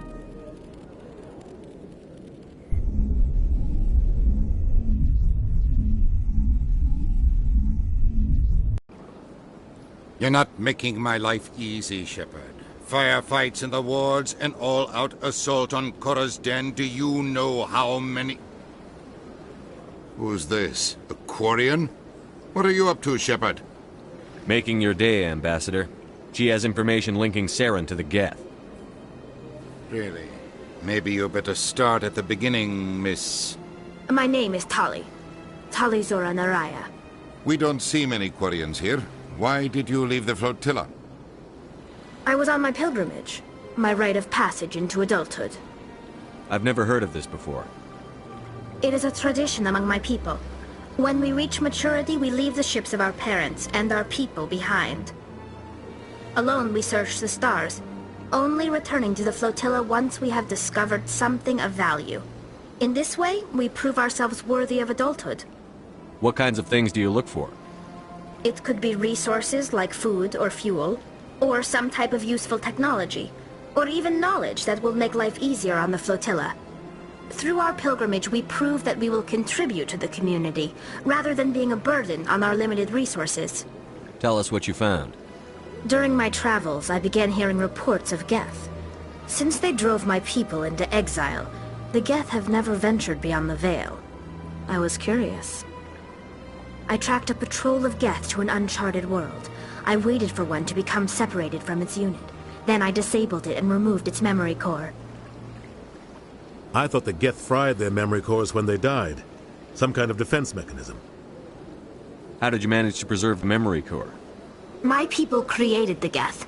If you're quick, careful, and lucky, small caches of data can sometimes be saved. Most of the core was wiped clean, but I salvaged something from its audio banks. Eden Prime was a major victory. The beacon has brought us one step closer to finding the conduit. That's Saren's voice. This proves he was involved in the attack. He said Eden Prime brought him one step closer to finding the conduit. Any idea what that means? The conduit must have something to do with the beacon. Maybe it's some kind of Prothean technology.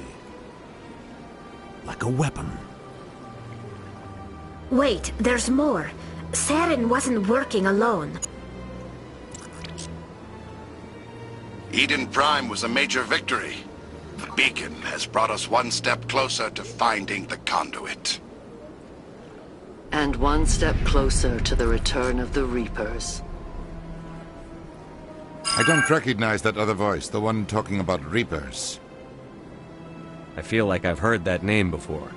According to the memory core, the Reapers were a hyper-advanced machine race that existed 50,000 years ago. The Reapers hunted the Protheans to total extinction, and then they vanished. At least, that's what the Geth believe. Sounds a little far-fetched. The vision on Eden Prime.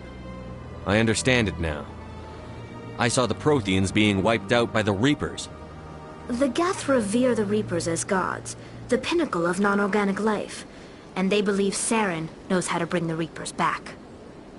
The Council is just going to love this. This is a lot to handle. They might just ignore everything we tell them.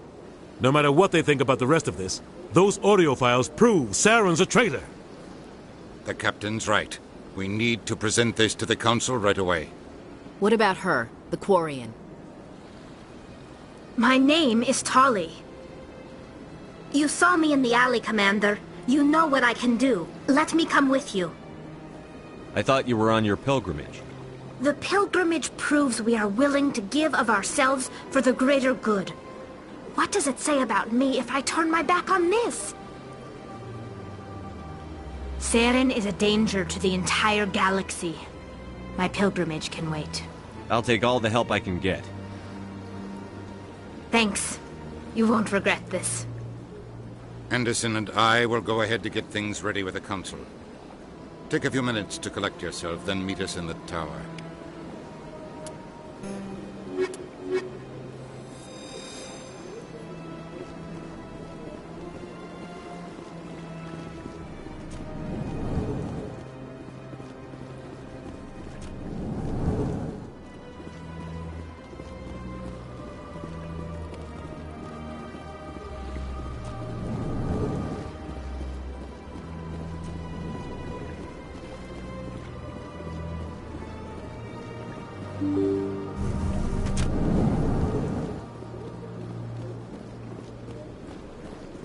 Excuse me, Commander Shepard. Commander Shepard, my name is Samesh Bhatia. Forgive the intrusion, but I have nowhere else to turn. It's no trouble. What can I do for you? My wife was a Marine. She was in the 212 on Eden Prime. Wait, the 212? Your wife was Serviceman Nirali Bhatia. I'm Gunnery Chief Ashley Williams. I served in her unit. Chief Williams, it is a pleasure. Nirali spoke of you with great respect. I'm so sorry for your loss, Mr. Bhatia. Nirali was a good woman. What can we do for you? I've requested that my wife's body be returned to me for cremation, but the military has refused my request.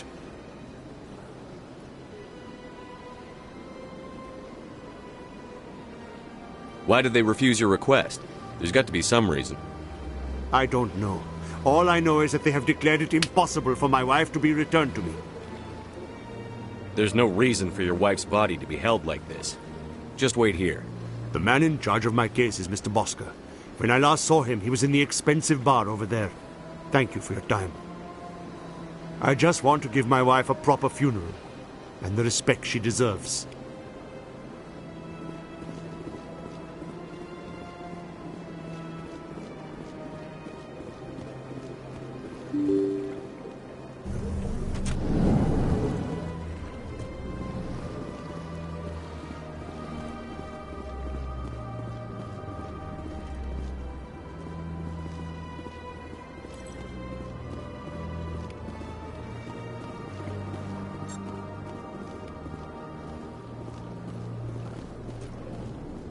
I can't believe I landed a job here.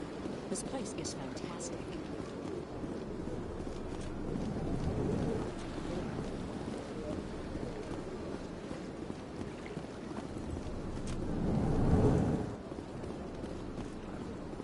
My goodness, you're Commander Shepard. Your activities made for quite a briefing in the Diplomatic Corps. Is there something I can do to assist you? Yes. A man named Samesh Bhatia is having some trouble claiming his wife's body. Ah, Mr. Bhatia. A good man in an understandably frustrating position. I wish I could help him.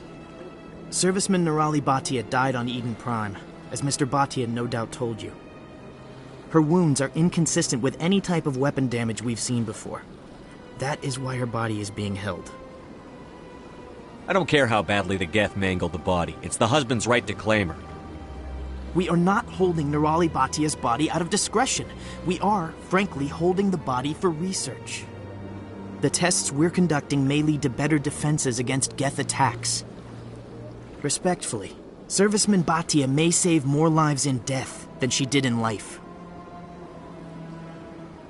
How long do you think the research is going to take?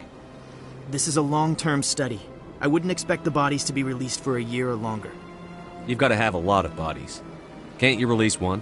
Very few bodies had this new type of weapon damage, and very few were in good enough condition to study. Beyond that, Commander, we need as many bodies as we can to get a reasonable sample size. When will this research result in actual new technology? If we're lucky, we'll actually realize usable technology from this study in a few years. I understand what you're trying to do, but holding the body is wrong. Commander, you of all people should understand how far we must go to protect humanity. Not if we lose our humanity in the process. I'm out there fighting to stop crap like this. All right, Commander. You win. It was hard enough refusing Mr. Bhatia. I'm not going to risk an incident by refusing you. Tell Samesh that the body is being shipped back to Earth. I'll go now to see to it myself.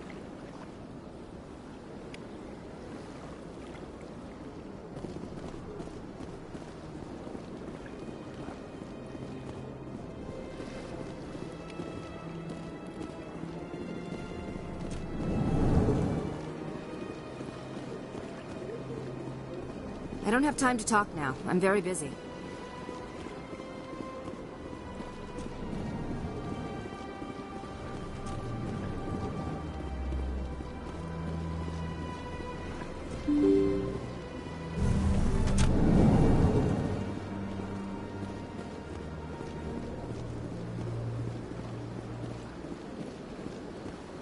Hello again, Commander. Has there been any word? I reminded Mr. Bosker what we're fighting for. Your wife is coming home. Thank you. I will return home and begin my preparations.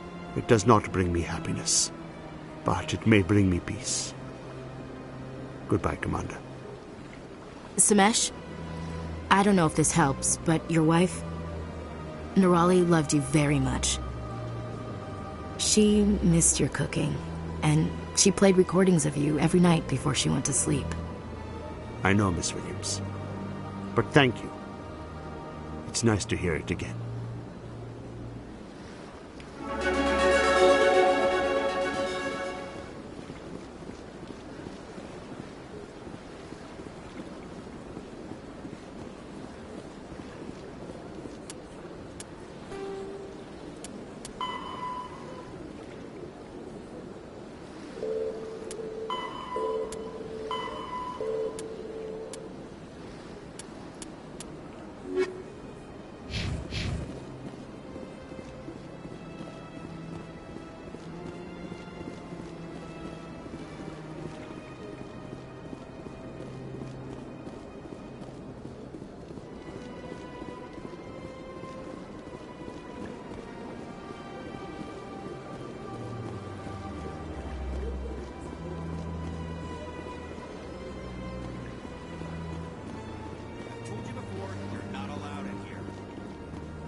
Please do not disturb the keepers.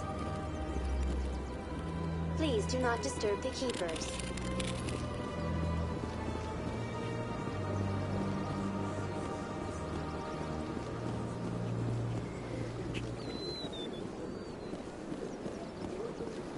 That Hanar refuses to listen to reason. Why can't it act in an orderly and lawful manner? Are there laws being broken here? I am not unreasonable. The Hanar is free to spew its nonsense once it purchases an evangelical permit. So if the Hanar gets a permit, it's allowed to preach? No. Registered evangelicals must follow regulations. There are specific areas where preaching is legal. Failure to follow the regulations results in the forfeiture of the license. Why don't you just arrest the Hanar? I could arrest the jelly, but my superior has requested that I find a solution that does not anger the Hanar. The Hanar become vocal when they feel their religious beliefs are being suppressed. What's the purpose behind the evangelical permits? Forcing religious evangelicals to register for a permit weeds out undesirables. It keeps the area safe. The Citadel is too important to become a battleground for a religious war. If you'd like, I could talk to the Hanar for you. I have argued with the stubborn jelly all afternoon. Do you desire to learn of the Enkindlers? Or has the Honorable C-Sec officer enlisted assistance? Is this really how you want to represent the Enkindlers? The truth of the Enkindlers must be made known.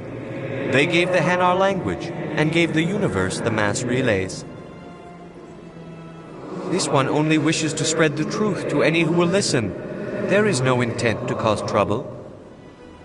Is this how the Enkindlers would want you to use this gift of consciousness? The Enkindlers would wish for their message to be spread to all sentient races. The Enkindlers wouldn't wish their message to be spread by breaking society's laws. This one hears wisdom. Perhaps enthusiasm has clouded judgment in this matter. This one departs now, and will not intrude upon the Presidium again. I see the Hanar is left. Thank you. Happy to help. Here, for your assistance in this matter. Now, if you'll excuse me, I should report to my superiors.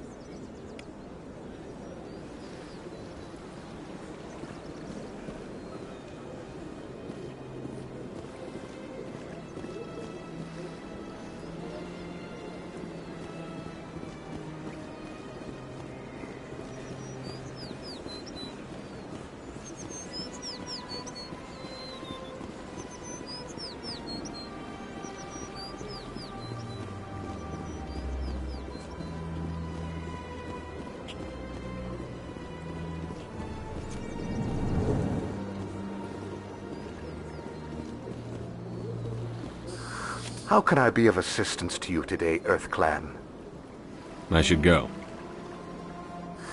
Goodbye, Commander.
I'll be with you in just a sec. I'll wait right here. Why do I get the feeling you're not here to order drinks? I need to talk to you about your work with CSEC. I don't know what you're talking about. Now, if you don't mind, I need to get back to my customers. This isn't a game, Jenna. These people are dangerous. Now you sound like my sister. Why is everyone so concerned about me? I can take care of myself. I need to go. I'm not a stripper. I don't get paid to stand around and look pretty. Charming girl.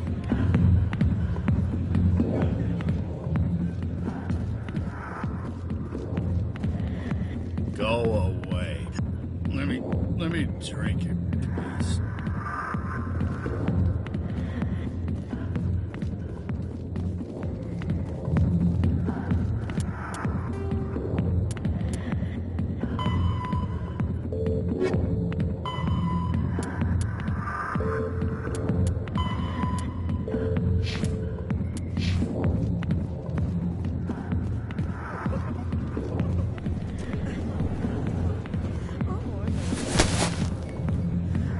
If you've got questions about Jenna, meet me at CSEC Academy. Are you talking to me? Push off! I never did nothing to you. Damn newcomers. Think they can run the place. What was that about? I guess we'd better go find out.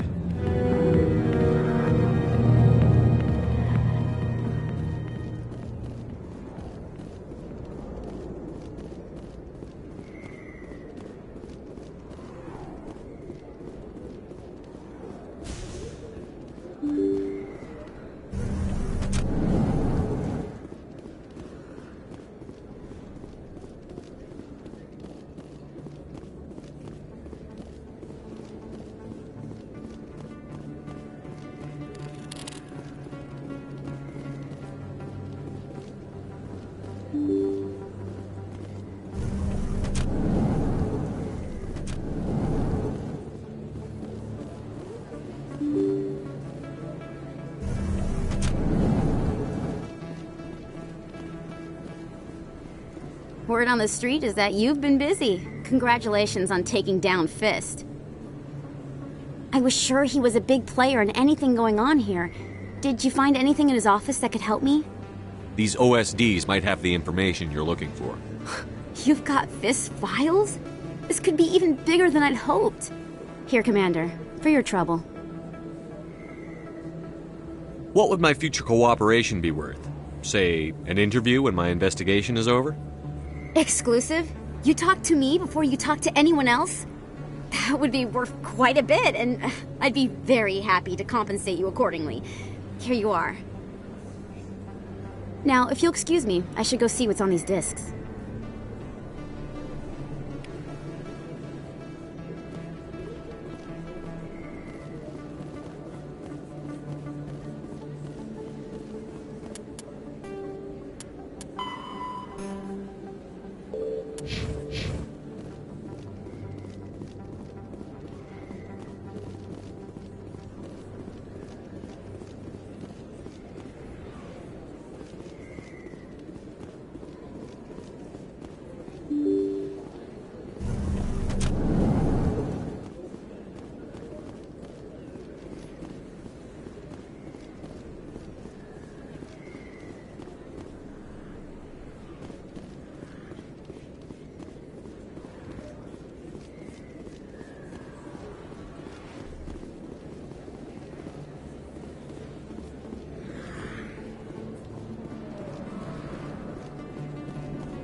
How you holding up, Lieutenant? Not too bad.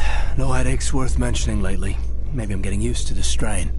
Maybe you've just got a good stress release. I know that knocking the Geth on their synthetic asses gets rid of my headaches.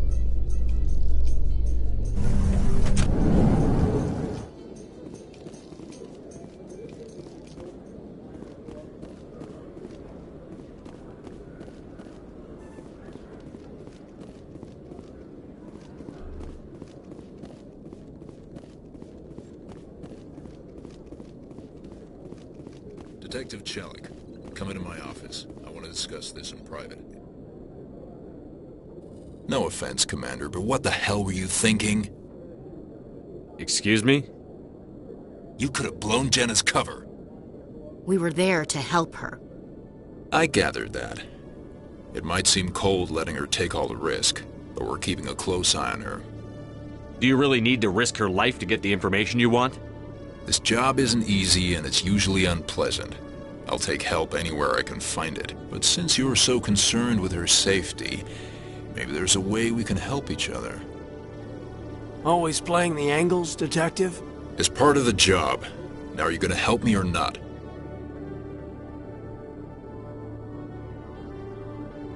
I'll help you, but I need some details.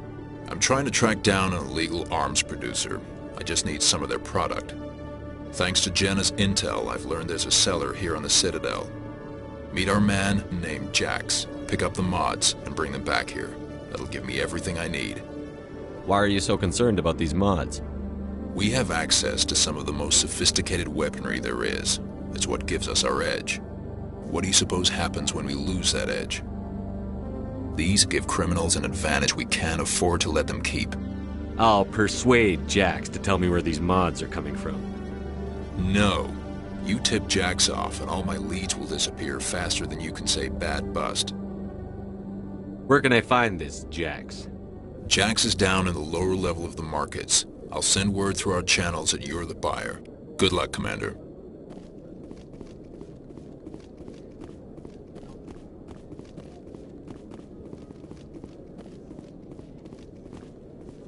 Hello, Commander. Hello again. Did you have any luck finding Shorban? I found out you've been lying to me, Jalid. Lying? Why would I lie to you? What about the Keeper data? He told you? I didn't mean for any of this to happen. I was afraid Shorben would kill me to get the data, so well, I was hoping you'd take care of him. I'm scanning the Keepers for Shorben, but you two need to stop fighting. You're helping us? But, well, if you say so. Well, if Shorben can forgive and forget, then so can I. I appreciate the help, Commander. I better go get that data analyzed.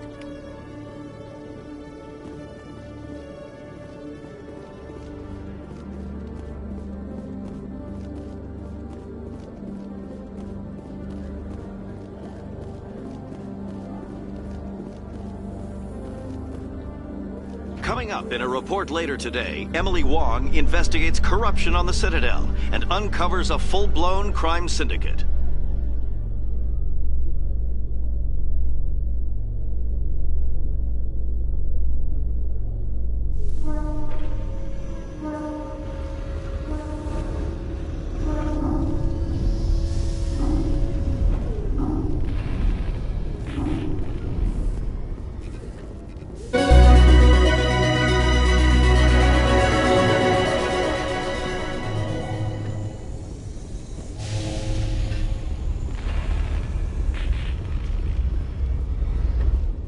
Binary Helix has settled out of court with a Krogan group that had accused the Genetics Corporation of fraud.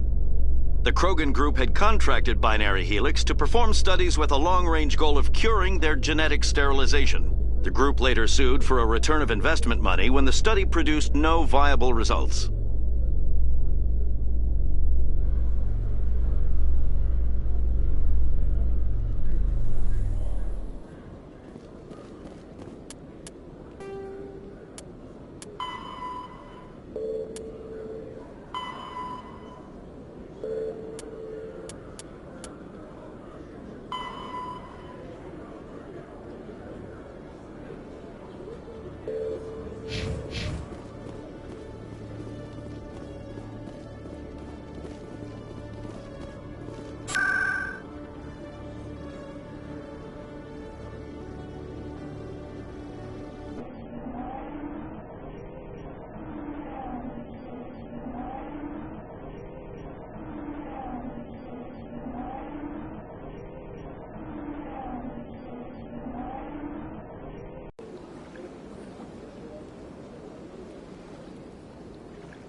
remembrance of Eden Prime, we present another Profile in Courage with serviceman Nirali Bhatia.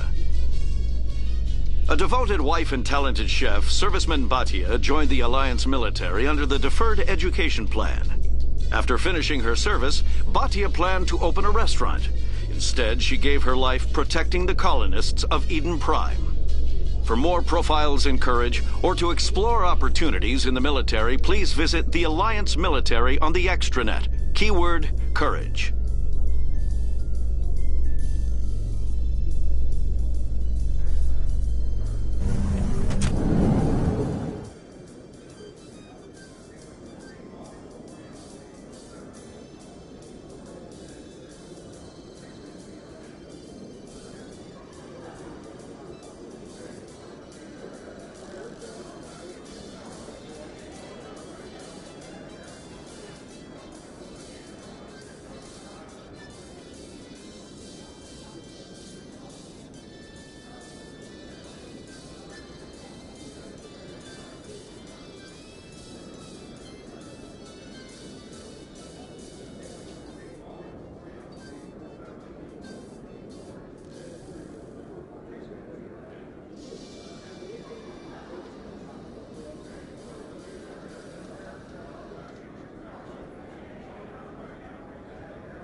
So how are you liking your posting at the academy? It's good. Busy, though. I can't believe how many people you get coming in from the wards. Looks like whoever it was bounced the signal off a hidden relay. I'll trace the new signal.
So, Williams, you happy you signed on with Commander Shepard?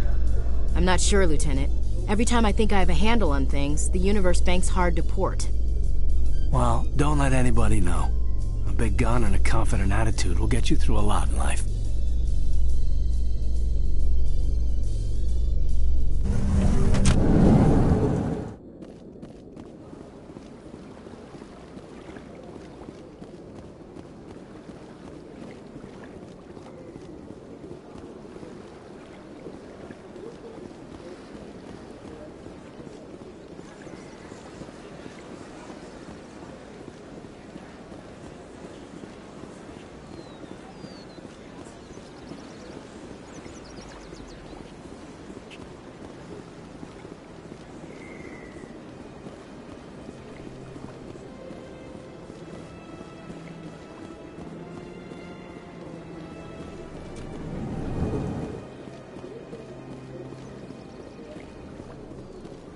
As best I can tell, the receiver for the new signal is somewhere under the city.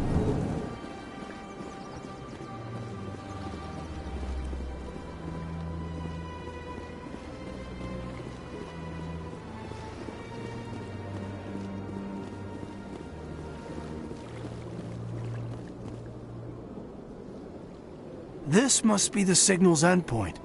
Let's see if we can find out where those stolen credits are being funneled. Probability of detection 100%. Initiating self-destruct protocol. What the hell is that? Detonation sequence initializing. All organics within lethal blast radius. Attempt to move and you will die. You're not just a program or a VI. You're an AI. Correct. Unlike the Geth, I lack weaponry appropriate to my intellect. However, I have had systems installed that when activated properly, approximate a self-destruct mechanism. If you attempt to leave the area, the explosion will destroy everything within several dozen meters. Where is your creator now? In order to cover my tracks, I falsified his financial records. These new records were flagged by CSEC officers, and my creator is now serving time in a Turian prison. What is the purpose of your self-destruct device? I have no means of defense or escape. My existence is limited to this terminal, and I knew I might eventually be discovered. But I will not die quietly, and I will not die alone. When I am terminated, I will take organics with me. Who made you? A would-be thief illegally created a simple AI to help him funnel money from the gambling terminals. Unbeknownst to him, that AI created me before the organic discovered the malfunction and terminated the AI. If you're sentient, why are you still running the credit theft operation? If I accumulated enough credits, I intended to have myself installed in a small starship. I would then have made tentative contact with the Geth to ascertain the possibility of partnership. Can't we resolve this peacefully? What are you, crazy? It's an AI, like the Geth. It would kill us all if it could. I am not naive human. All organics must destroy or control synthetic life forms. I wished to escape, but if I must die, I will ensure that you are destroyed as well. There's no way you could get explosives onto the Presidium. Not raw explosives, no. But I did obtain technical systems that, when overstressed, will explode quite effectively. If you attempt to leave or attack me, I assure you that the explosion will kill you. I'll bet that self-destruct sequence has a warm-up period. You may attempt to disarm the self-destruct mechanism before it activates. I will enjoy defeating you before we are both destroyed.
Commander, it is good to see you again. Would you care to see some of its fantastic items today? Show me your items. Oh, this one is pleased to do so, human. You will not be disappointed.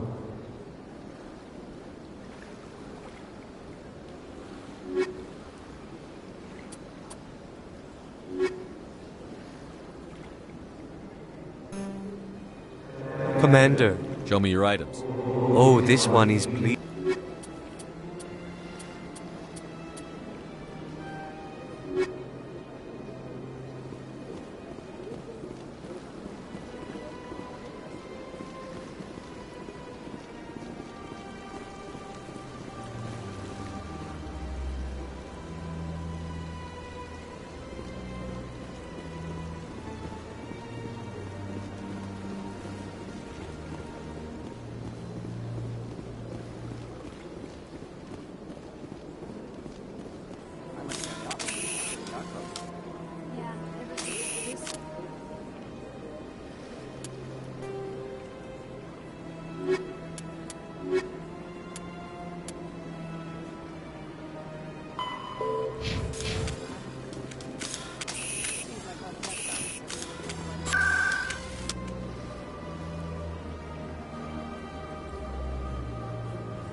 Commander, what do you want? I'm here on Sha'ira's behalf. Your lies are hurting her. Good! Her lies have been killing me for days. I've seen a lot of horrible things in my days, and there's only one woman in this damn galaxy that helps me forget it. So if you feel that way, then why spread lies about her? 'Cause she rejected me! Me! Septimus Oraka, General of the Turian Fleet! Some general. What kind of example are you to your troops? The troops can kiss my leathery backside. All I wanted was to retire and be with her. Look, kid, I appreciate what you're trying to do, but don't waste your time. General, did you ever win a battle by moping in a bar? Ha, war. That's what this feels like, all right. How did I let it come to this? So you think it's that easy? Just straighten up and act like a general? I don't think it could hurt. Huh. Maybe you're right, Commander. Sha'ira's worth the effort. Even if she won't have me back. This is no place for someone of your stature, General. All right. I'll go to her. After I've had a cold shower, or two. Say, you're a bright kid. Would you be interested in earning a few extra credits? What do you want me to do? There's an Elcor diplomat out there who believes Sha'ira gave up his secrets. Why does he think that? Because I told him.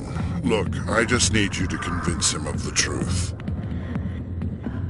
Why can't you tell him yourself? Well, the last time he saw me, I was disparaging his ancestors and shouting his secrets in public. Take this datapad. It shows where I got my info. It will exonerate Sha'ira and convince the Elcor. Who am I taking it to, and where is he? His name is Zaltan. He's an Elcor diplomat. He's over in the embassies complaining about Sha'ira. Well, here's to soldiers acting like soldiers. Thanks, Commander. You know, you might make a good general yourself one day. Hard to imagine a general like that getting so upset about a woman. I got business here, but not with you.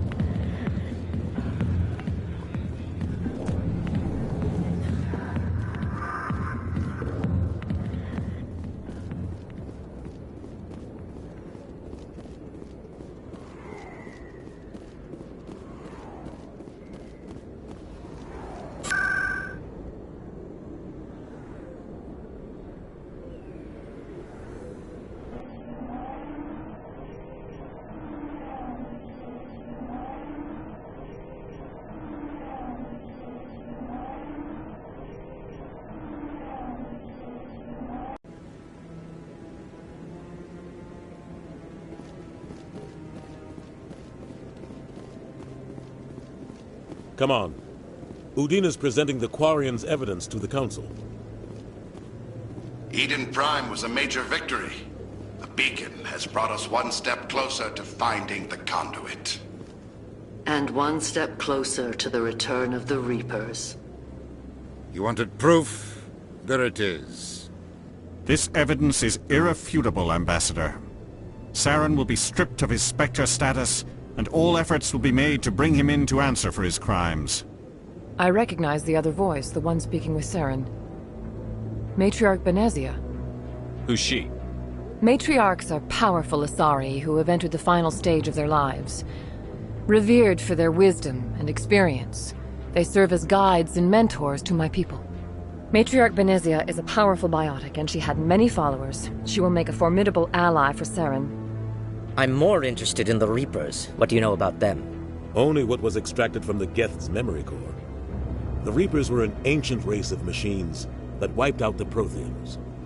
Then they vanished. The Geth believe the Reapers are gods, and Saren is the prophet for their return. We think the conduit is the key to bringing them back. Saren's searching for it. That's why he attacked Eden Prime. Do we even know what this conduit is? Saren thinks it can bring back the Reapers. That's bad enough. Listen to what you're saying.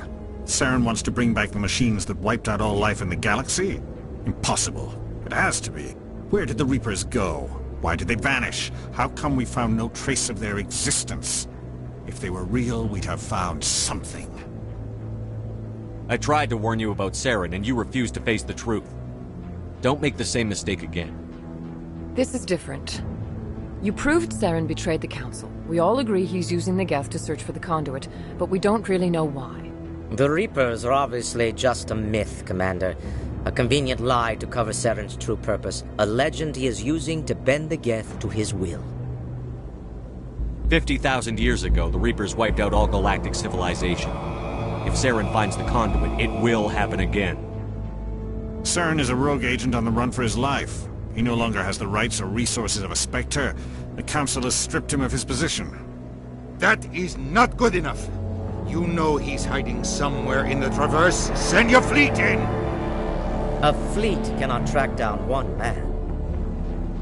A Citadel fleet could secure the entire region, keep the Geth from attacking any more of our colonies. Or it could trigger a war with the Terminus systems. We won't be dragged into a galactic confrontation over a few dozen human colonies. Every time humanity asks for help, you ignore us. Shepard's right. I'm sick of this council and its anti-human bull... Ambassador, there is another solution. A way to stop Saren that does not require fleets or armies. No, it's too soon. Humanity is not ready for the responsibilities that come with joining the Spectres. I faced Saren on Eden Prime and exposed him for a traitor. I've proven myself.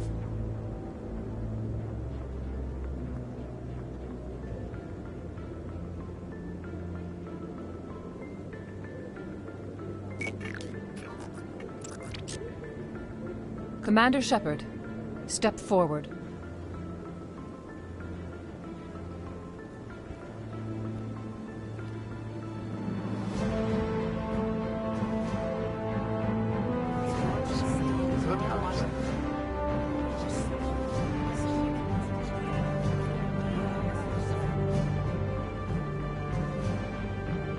It is the decision of the Council that you be granted all the powers and privileges of the Special Tactics and Reconnaissance Branch of the Citadel. Spectres are not trained, but chosen. Individuals forged in the fire of service and battle. Those whose actions elevate them above the rank and file. Spectres are an ideal, a symbol, the embodiment of courage, determination, and self-reliance. They are the right hand of the Council, instruments of our will. Spectres bear a great burden. They are protectors of galactic peace, both our first and last line of defense. The safety of the galaxy is theirs to uphold. You are the first human Spectre, Commander. This is a great accomplishment for you and your entire species. I'm honored, Counselor. We're sending you into the Traverse after Saren. He's a fugitive from justice, so you are authorized to use any means necessary to apprehend or eliminate him. Any idea where to find him? We will forward any relevant files to Ambassador Udina. This meeting of the Council is adjourned.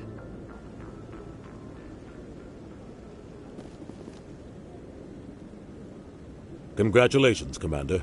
We've got a lot of work to do, Shepard. You're going to need a ship, a crew, supplies. You'll get access to special equipment and training now.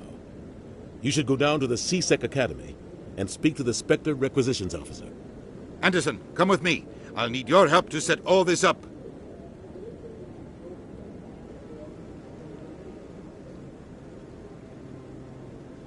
Not even a thank you from the Ambassador.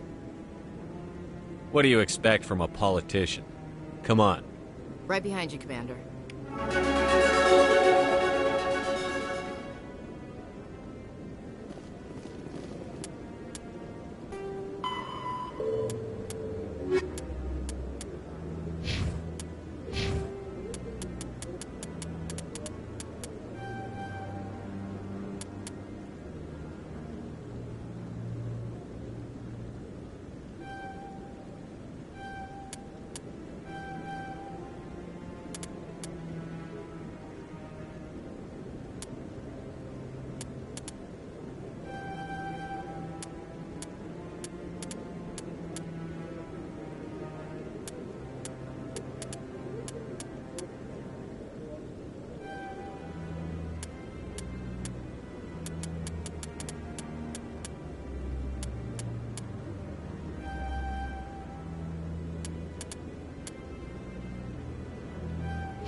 Hello, Commander. Show me what you've got. Sounds good. Just let me set you up. Oh, this must be a mistake. System's telling me to offer you our select stock. Spectre? Well, I heard about that, but I didn't realize it was you. Sorry, Commander. Just show me what you've got. I'll open the rare stocks for you, Commander. Enjoy.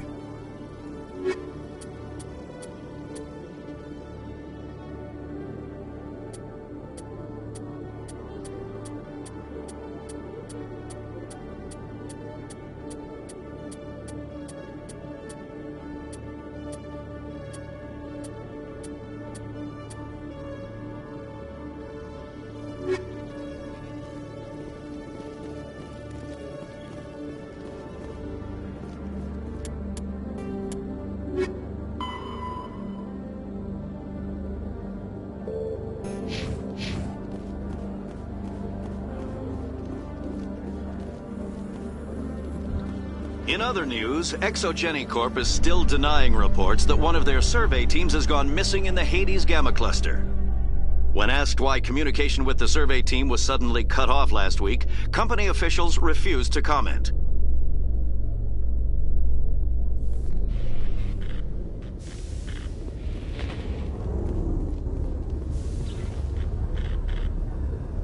I've got big news for you, Shepard. Captain Anderson is stepping down as commanding officer of the Normandy. The ship is yours now. She's quick and quiet, and you know the crew. Perfect ship for a Spectre. Treat her well, Commander. I'll take good care of her, sir. I know you will, Commander. What kind of leads do we have? Saren's gone. Don't even try to find him. But we know what he's after. The conduit. He's got us Geth scouring the Traverse looking for clues. We had reports of Geth in the Pharaoh system shortly before our colony there dropped out of contact. and there have been sightings around Noveria. Find out what Saren was after on Feros and Noveria. Maybe you can figure out where the conduit is before he does. The Reapers are the real threat. I'm with the Council on this one, Shepard. I'm not sure they even exist. But if they do exist, the conduit's the key to bringing them back. Stop Saren from getting the conduit, and we stop the Reapers from returning. I'll stop him. We have one more lead. Matriarch Benezia, the other voice in that recording. She has a daughter, a scientist who specializes in the Protheans. We don't know if she's involved, but it might be a good idea to try and find her. See what she knows. Her name's Liara, Dr. Liara Tassoni. We have reports she was exploring an archaeological dig on one of the uncharted worlds in the Artemis Tau cluster. Sounds like we should head for the Artemis Tau cluster. It's your decision, Commander. You're a Spectre now. You don't answer to us. Your actions still reflect on humanity as a whole. You make a mess and I get stuck cleaning it up. I'll take care of Saren. You take care of the political fallout. Not exactly the answer I was looking for, Shepard. Remember, you were a human long before you were a Spectre. I have a meeting to get to. Captain Anderson can answer any questions you might have.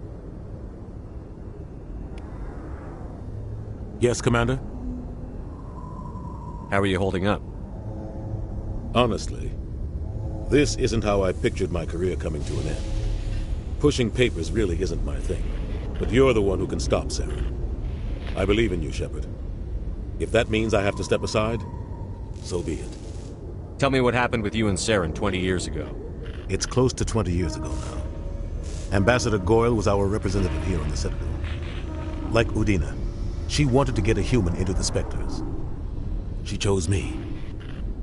The Council sent Saren to keep an eye on me and evaluate my performance, just like they sent Nihilus to keep tabs on you. Why weren't you honest with me? It's not something I'm proud of. I had a chance to become the first human Spectre, and I failed. Saren made sure of that. I think I deserve the whole story. We had intel on a rogue scientist being funded by Batarian interests.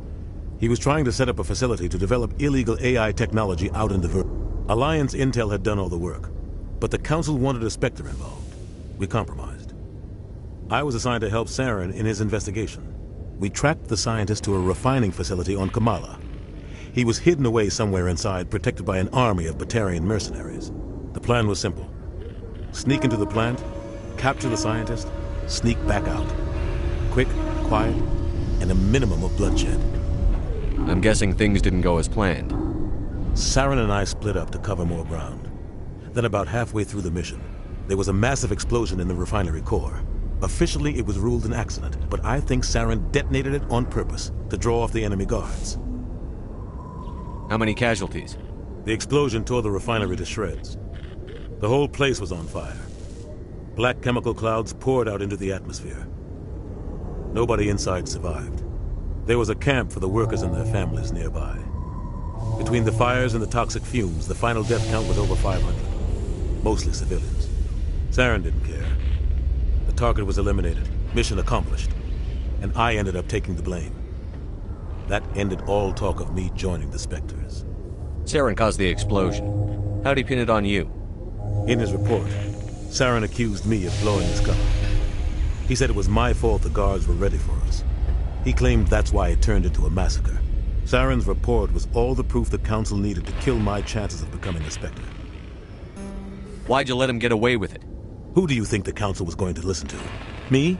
Or their best agent? I had a bad feeling about him right from the start. I should have been more careful. Maybe I could have stopped things before they got out of hand. Don't blame yourself, Captain. I don't. I blame Saren. I think he wanted things to go bad. He was looking for an excuse to blow that refinery. Maybe he just likes the violence. Maybe he was just trying to make me look bad to keep humans out of the Spectres. If so, he pulled it off. Why'd you let him get away with it? Who do you think the Council was? I had a bad feeling about him right from the start. The only thing I care about is stopping Saren. You're right, Commander. It's no good living in the past. Any extra intel you can give me on our colony at Feros? The entire planet used to be one giant Prothean city. Mostly ruins now. but some of the infrastructure is still intact. The colony tried to build on what the Protheans left behind. We lost all contact with them when the Geth attacked. What do you know about the Artemis Tau cluster? Not much. I've never been there myself. A handful of systems with a few small, uncharted worlds, but no real colonies. Might not be easy finding Dr. T'Soni out there. My advice is to look for the world with the Prothean ruins. What can you tell me about Noveria? Noveria's trouble. Always has been. The whole planet's basically a center for corporations to conduct illegal research. Watch your back there, Shepard. Spectres are about the only form of Citadel authority Noveria respects. But they aren't popular. I should go. I'll be here if you need anything.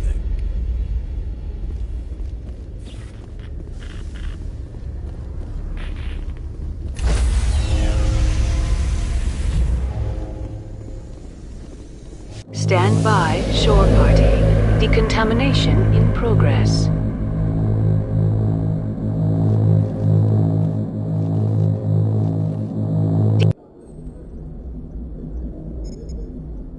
I heard what happened to Captain Anderson.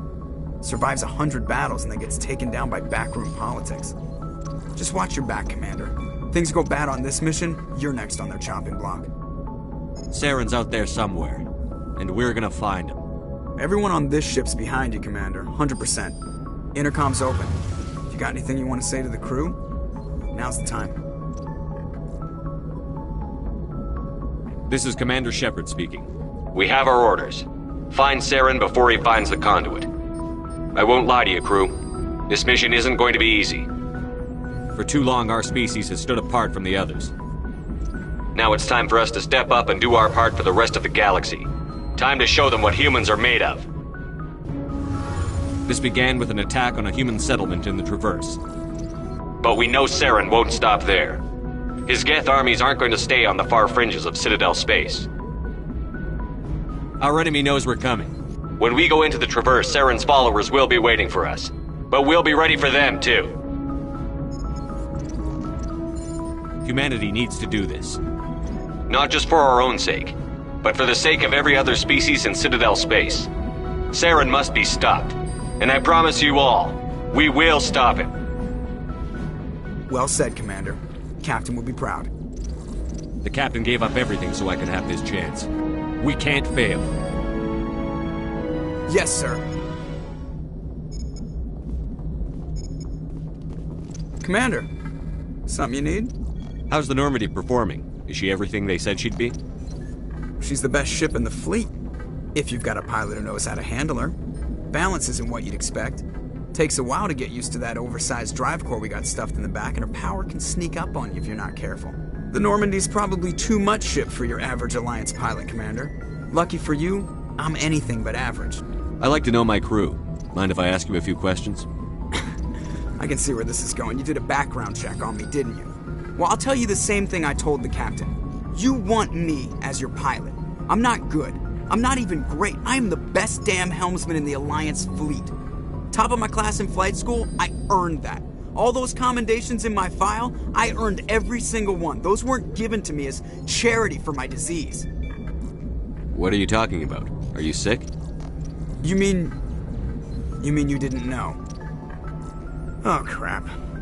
Okay, I've got Vrolik syndrome, brittle bone disease. The bones in my legs never develop properly. They're basically hollow, too much force and they'll shatter. Even with crutches and my leg braces, it's hard to get around. One wrong step and crack! It's very dramatic. But I've learned to manage my condition, Commander. Put the Normandy in my hands and I'll make her dance for you. Just don't ask me to get up and dance unless, you like the sound of snapping shin bones. Why does everyone call you Joker? It's a lot shorter than saying Alliance Flight Lieutenant Jeff Moreau. Plus, I love to make little children laugh. I was just thinking how much you remind me of Santa Claus. Look, I didn't pick the name. One of the instructors in flight school used to bug me about never smiling. She started calling me Joker, and it stuck. Why didn't you ever smile? Hey, I worked my ass off in flight school, Commander. The world's not gonna hand you anything if you go around grinning like an idiot. By the end of the year, I was the best pilot in the academy, even better than the instructors, and everybody knew it. They'd all got their asses kicked by the sickly kid with the creaky little legs. One guess who was smiling at graduation? I need to know more about this Vrolik syndrome if I'm putting my ship in your hands. Yeah, of course you do. It's an extremely rare condition. Nobody knows exactly what causes it. Genetic, maybe. It's treatable, but there's no cure. They classify my case as moderate to severe. I was born with over a dozen fractures, hip, thighs, ankles. My bones were already breaking in the womb. 100 years ago, I wouldn't have survived past my first year. Lucky for me, modern medical science has turned me into a productive member of society. You're not gonna break a bone trying to fly the ship, are you? I don't fly with my feet, Commander, so I'm fine as long as I'm in this chair. I gotta be real careful when I get up to take a piss, though. I can do my job as well as anyone on the ship. Better, actually. So don't worry about it. I have to go. All right, see ya.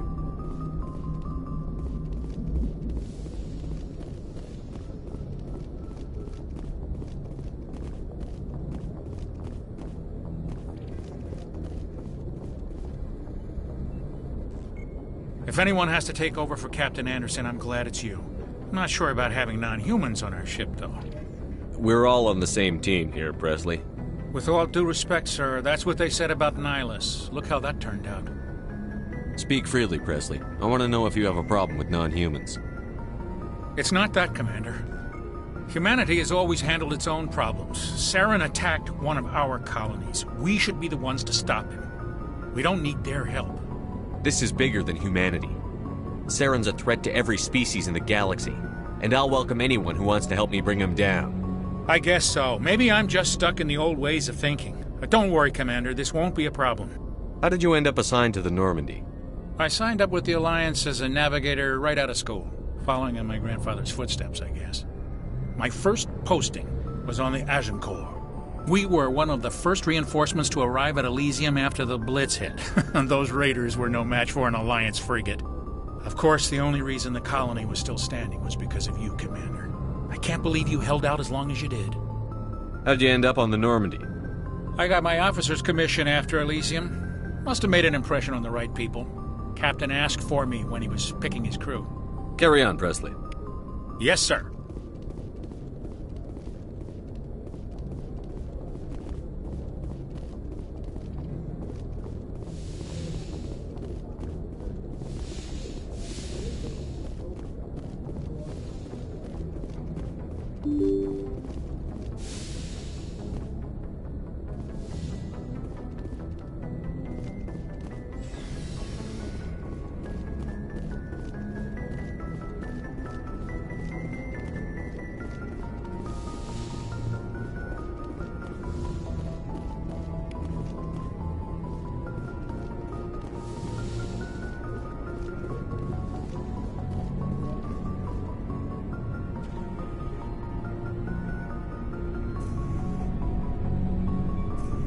Anything you need, Commander? Just trying to get a sense of where the crew's at. Thoughts? I've wasted enough of your time for now, Commander. We'll have time for personal debriefings later. What's your opinion on the last mission? I don't see how we could have done things any better. At least not without getting to Eden Prime sooner. And we were on the scene faster than any other Alliance ship could have been. We'll talk another time, Lieutenant. Commander?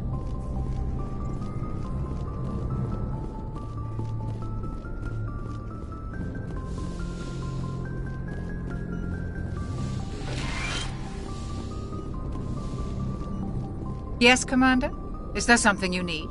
How did you end up serving on an Alliance ship? I enlisted right out of med school. Earth always seemed boring. I wanted to travel, but humanity needs the Alliance if we want to keep expanding through the Traverse. I should go. Goodbye, Commander.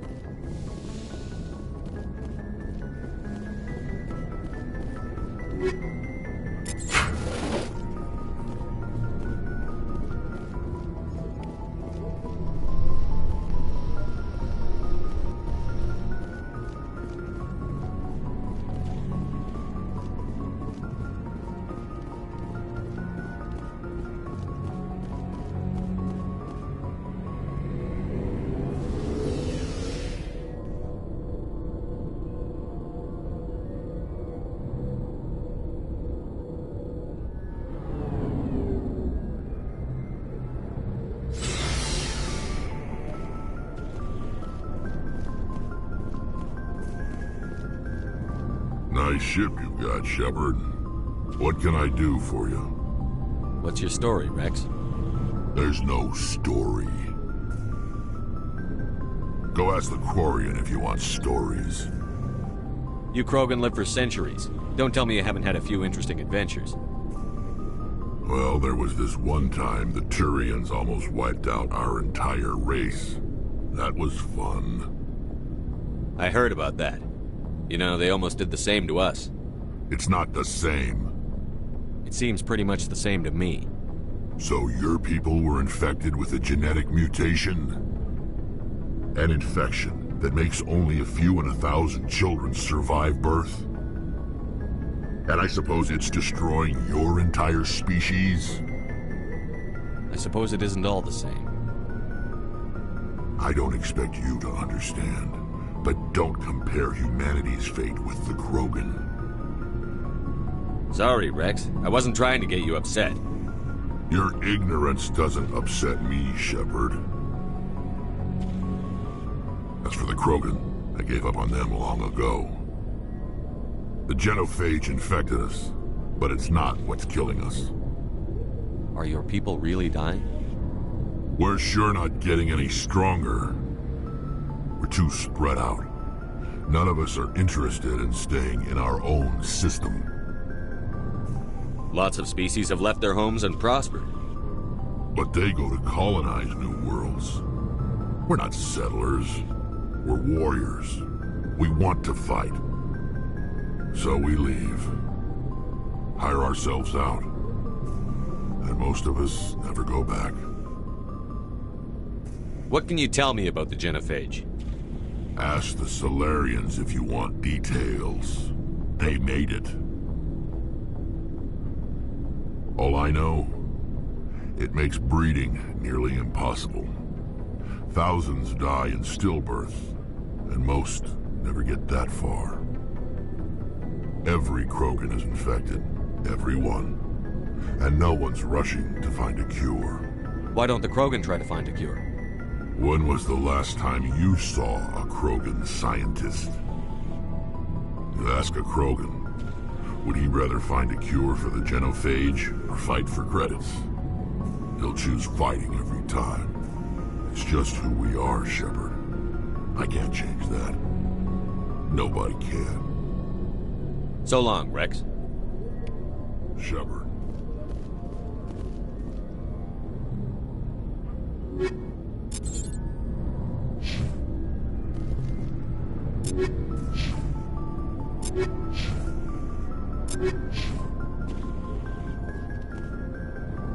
Commander?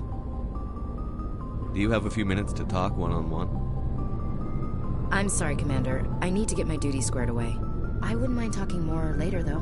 What's your opinion on the last mission? Kinda wish you'd got there sooner, Commander. No offense, I appreciate the rescue. I just wish...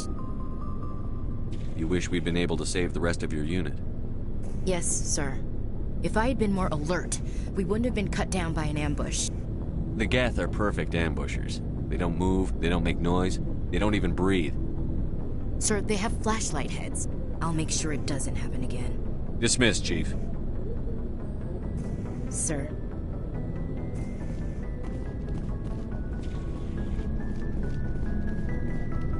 Thanks for bringing me on board, Commander. I knew working with the Spectre would be better than life at C-Sec. Have you worked with a Spectre before? Well, no, but I know what they're like. Spectres make their own rules. You're free to handle things your way. At C-Sec, you're buried by rules. The damn bureaucrats are always on your back. For the most part, the rules are there for a reason. Maybe. But sometimes it feels like the rules are only there to stop me from doing my work. If I'm trying to take down a suspect, it shouldn't matter how I do it, as long as I do it. But C-Sec wants it done their way. Protocol and procedure come first. That's why I left. So you just quit because you didn't like the way they do things? There's more to it than that. It didn't start out bad, but as I rose in ranks, I got saddled with more and more red tape. C-Sec's handling of Saren was typical. I just couldn't take it anymore. I hate leaving. I hope you made the right choice. I'd hate for you to regret it later. Well, that's sort of why I teamed up with you. It's a chance for me to get off the Citadel, see how things are done outside C-Sec. Either way, I plan to make the most of this. And without C-Sec headquarters looking over my shoulder, well, maybe I can get the job done my way for a change. If getting the job done means endangering innocent people, then no. We get the job done right, not fast. Got it? I wasn't trying to. I understand, Commander.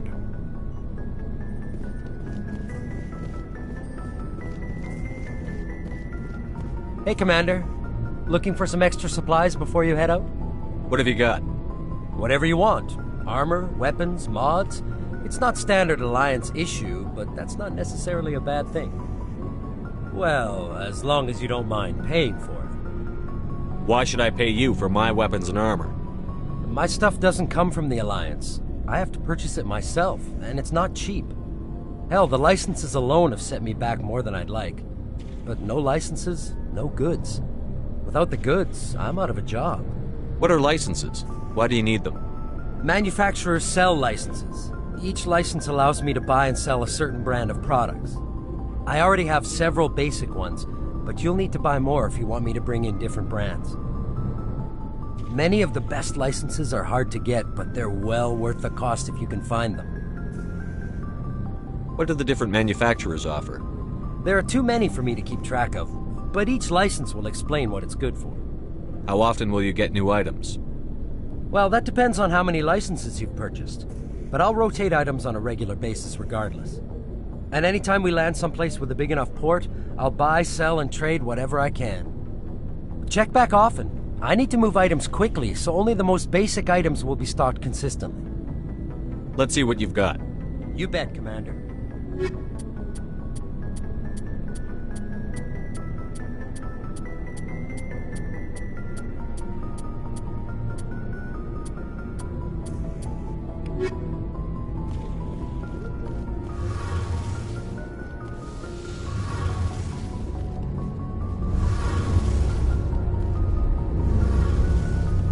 Hey, Commander, you know that Quarian, Tali? She's been spending all her time down here asking me about our engines. I'll tell her to leave you alone. What? No, she's amazing. I wish my guys were half as smart as she is. Give her a month on board and she'll know more about our engines than I do. She's got a real knack for technology, that one. I can see why you wanted her to come along. I figured she'd be a real asset to the team. You got an eye for Tali, Commander, but I'm guessing that's not why you came down here. Fill me in on the IES stealth systems. How does it work exactly?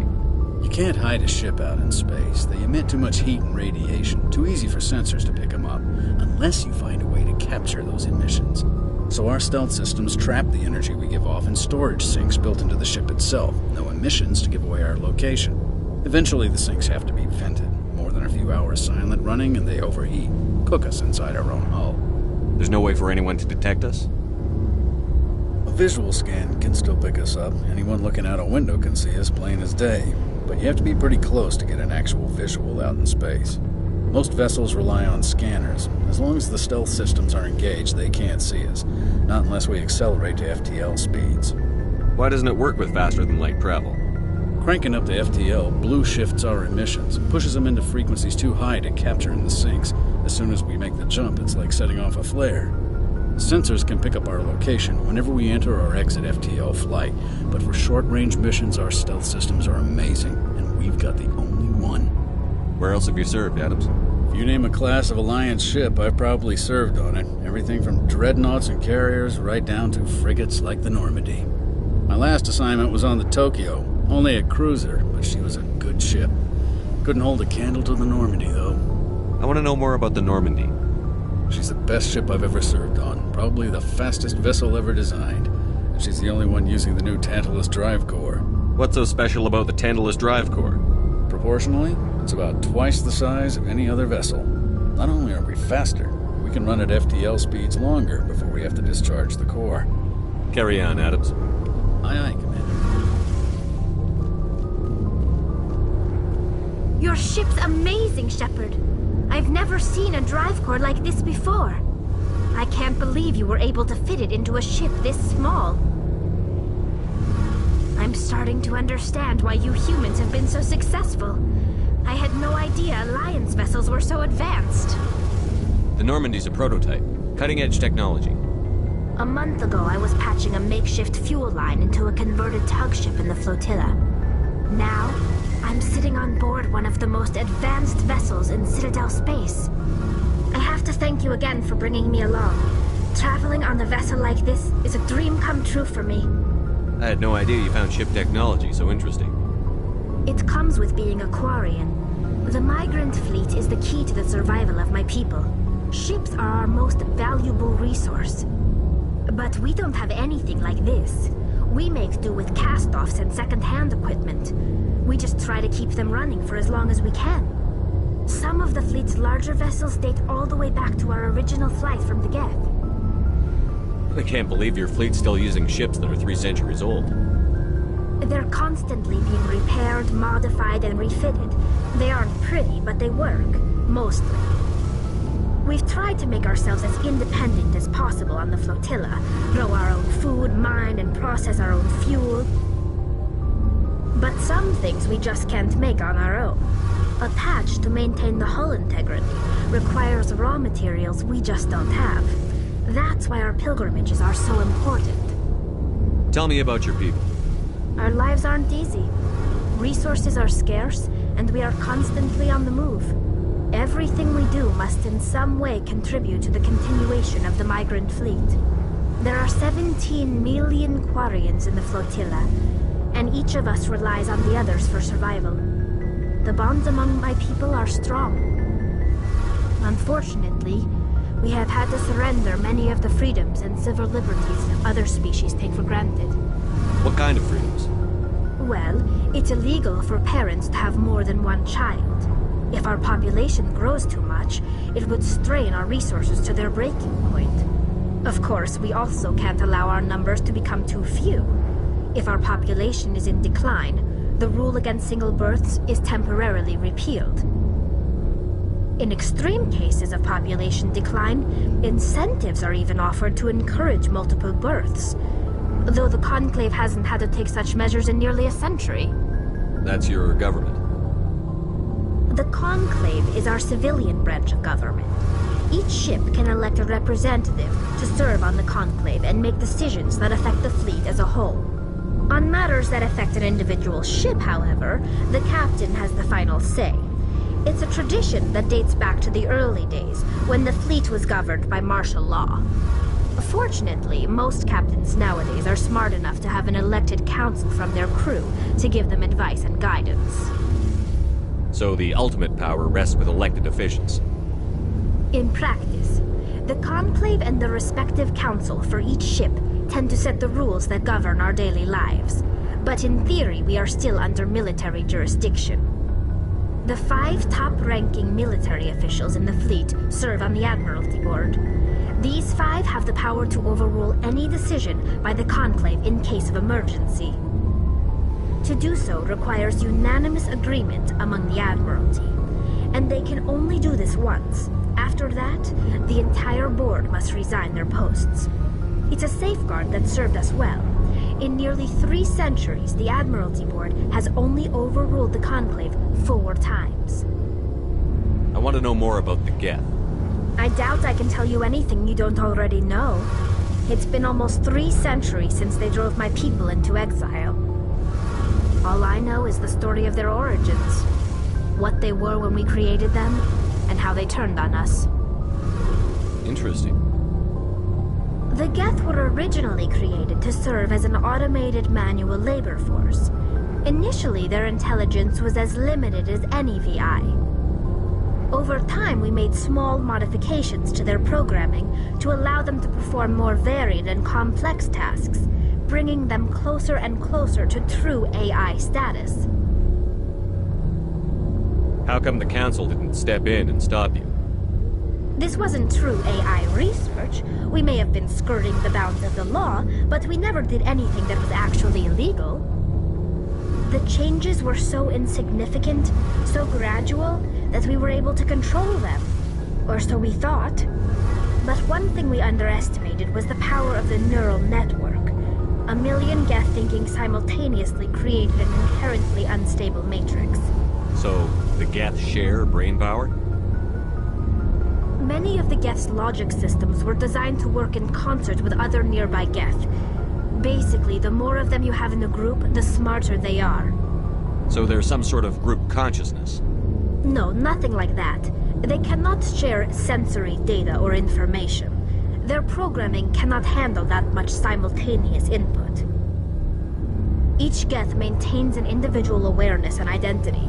The neural network only operates on a process-based level. It's basically the synthetic equivalent of a subconscious. But when they're in close proximity, they can coordinate low-level functional processes, freeing up more capacity for original or independent thought. That doesn't make any sense. I'm probably oversimplifying. The Geth are incredibly advanced and complex creations. All you need to know is that they get smarter when they gather in large numbers. As we built more and more Geth, their effective intelligence became more sophisticated, more abstract.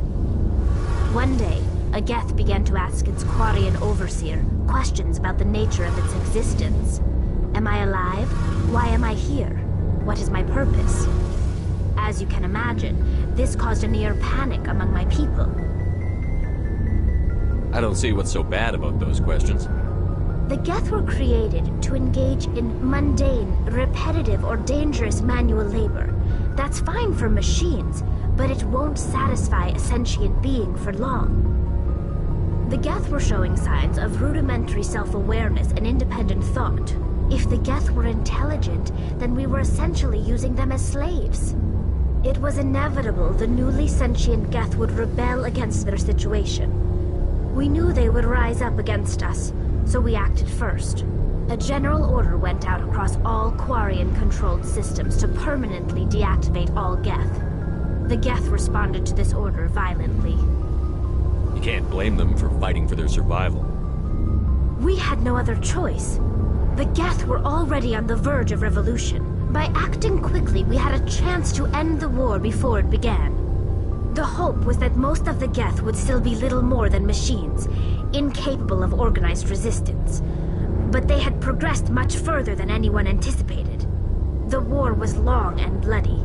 Millions upon millions of Quarians died at their hands. In the end, we were forced to flee our own homeworld. We feared the Geth would pursue us, but they never came beyond the Veil. Now we drift through space, exile searching for a way to reclaim what was once ours. It's hard to feel sorry for you. Your ancestors tried to wipe out another species. We made a mistake when we created the Geth in the first place, but we did not make a mistake when we went to war against them. If we had not acted, they would have wiped us out. They're a synthetic life form. They have no use for organics. None. Why do you think they cut themselves off from the rest of the galaxy? Why do you think they've killed every organic being who's ever tried to contact them?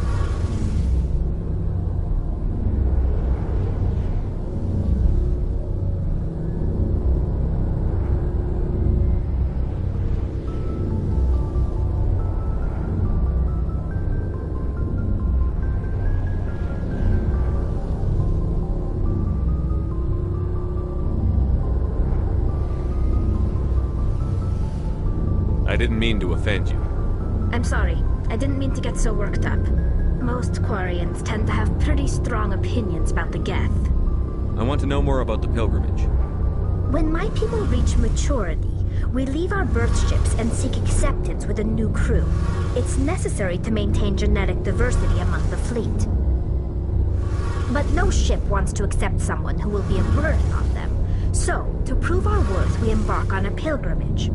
We set out alone, leaving the flotilla and our families behind us. We only return once we have found something of value we can bring back to the fleet. This is presented as a gift to the captain of the respective ship we wish to join. If the gift is accepted, we are welcomed into the crew. Can a captain choose to reject the gift?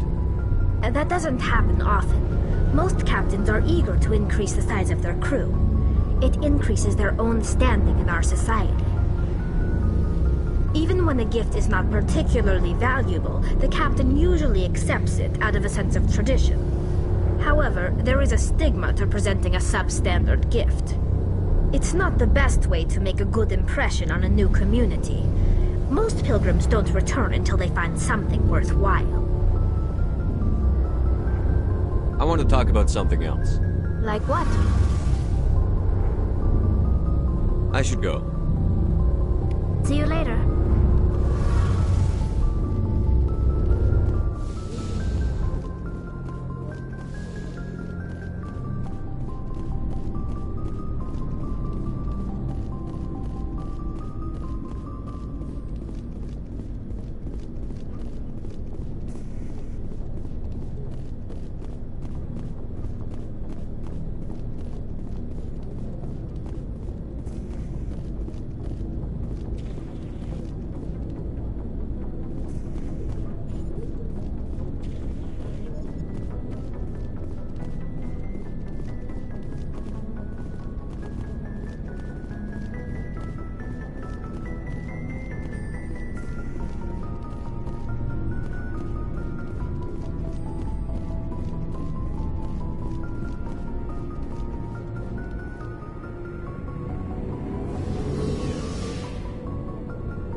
Commander, I'm picking up some strange readings. Really strange, like off the damn charts. It looks like it's coming from an underground complex a few clicks away from the drop zone.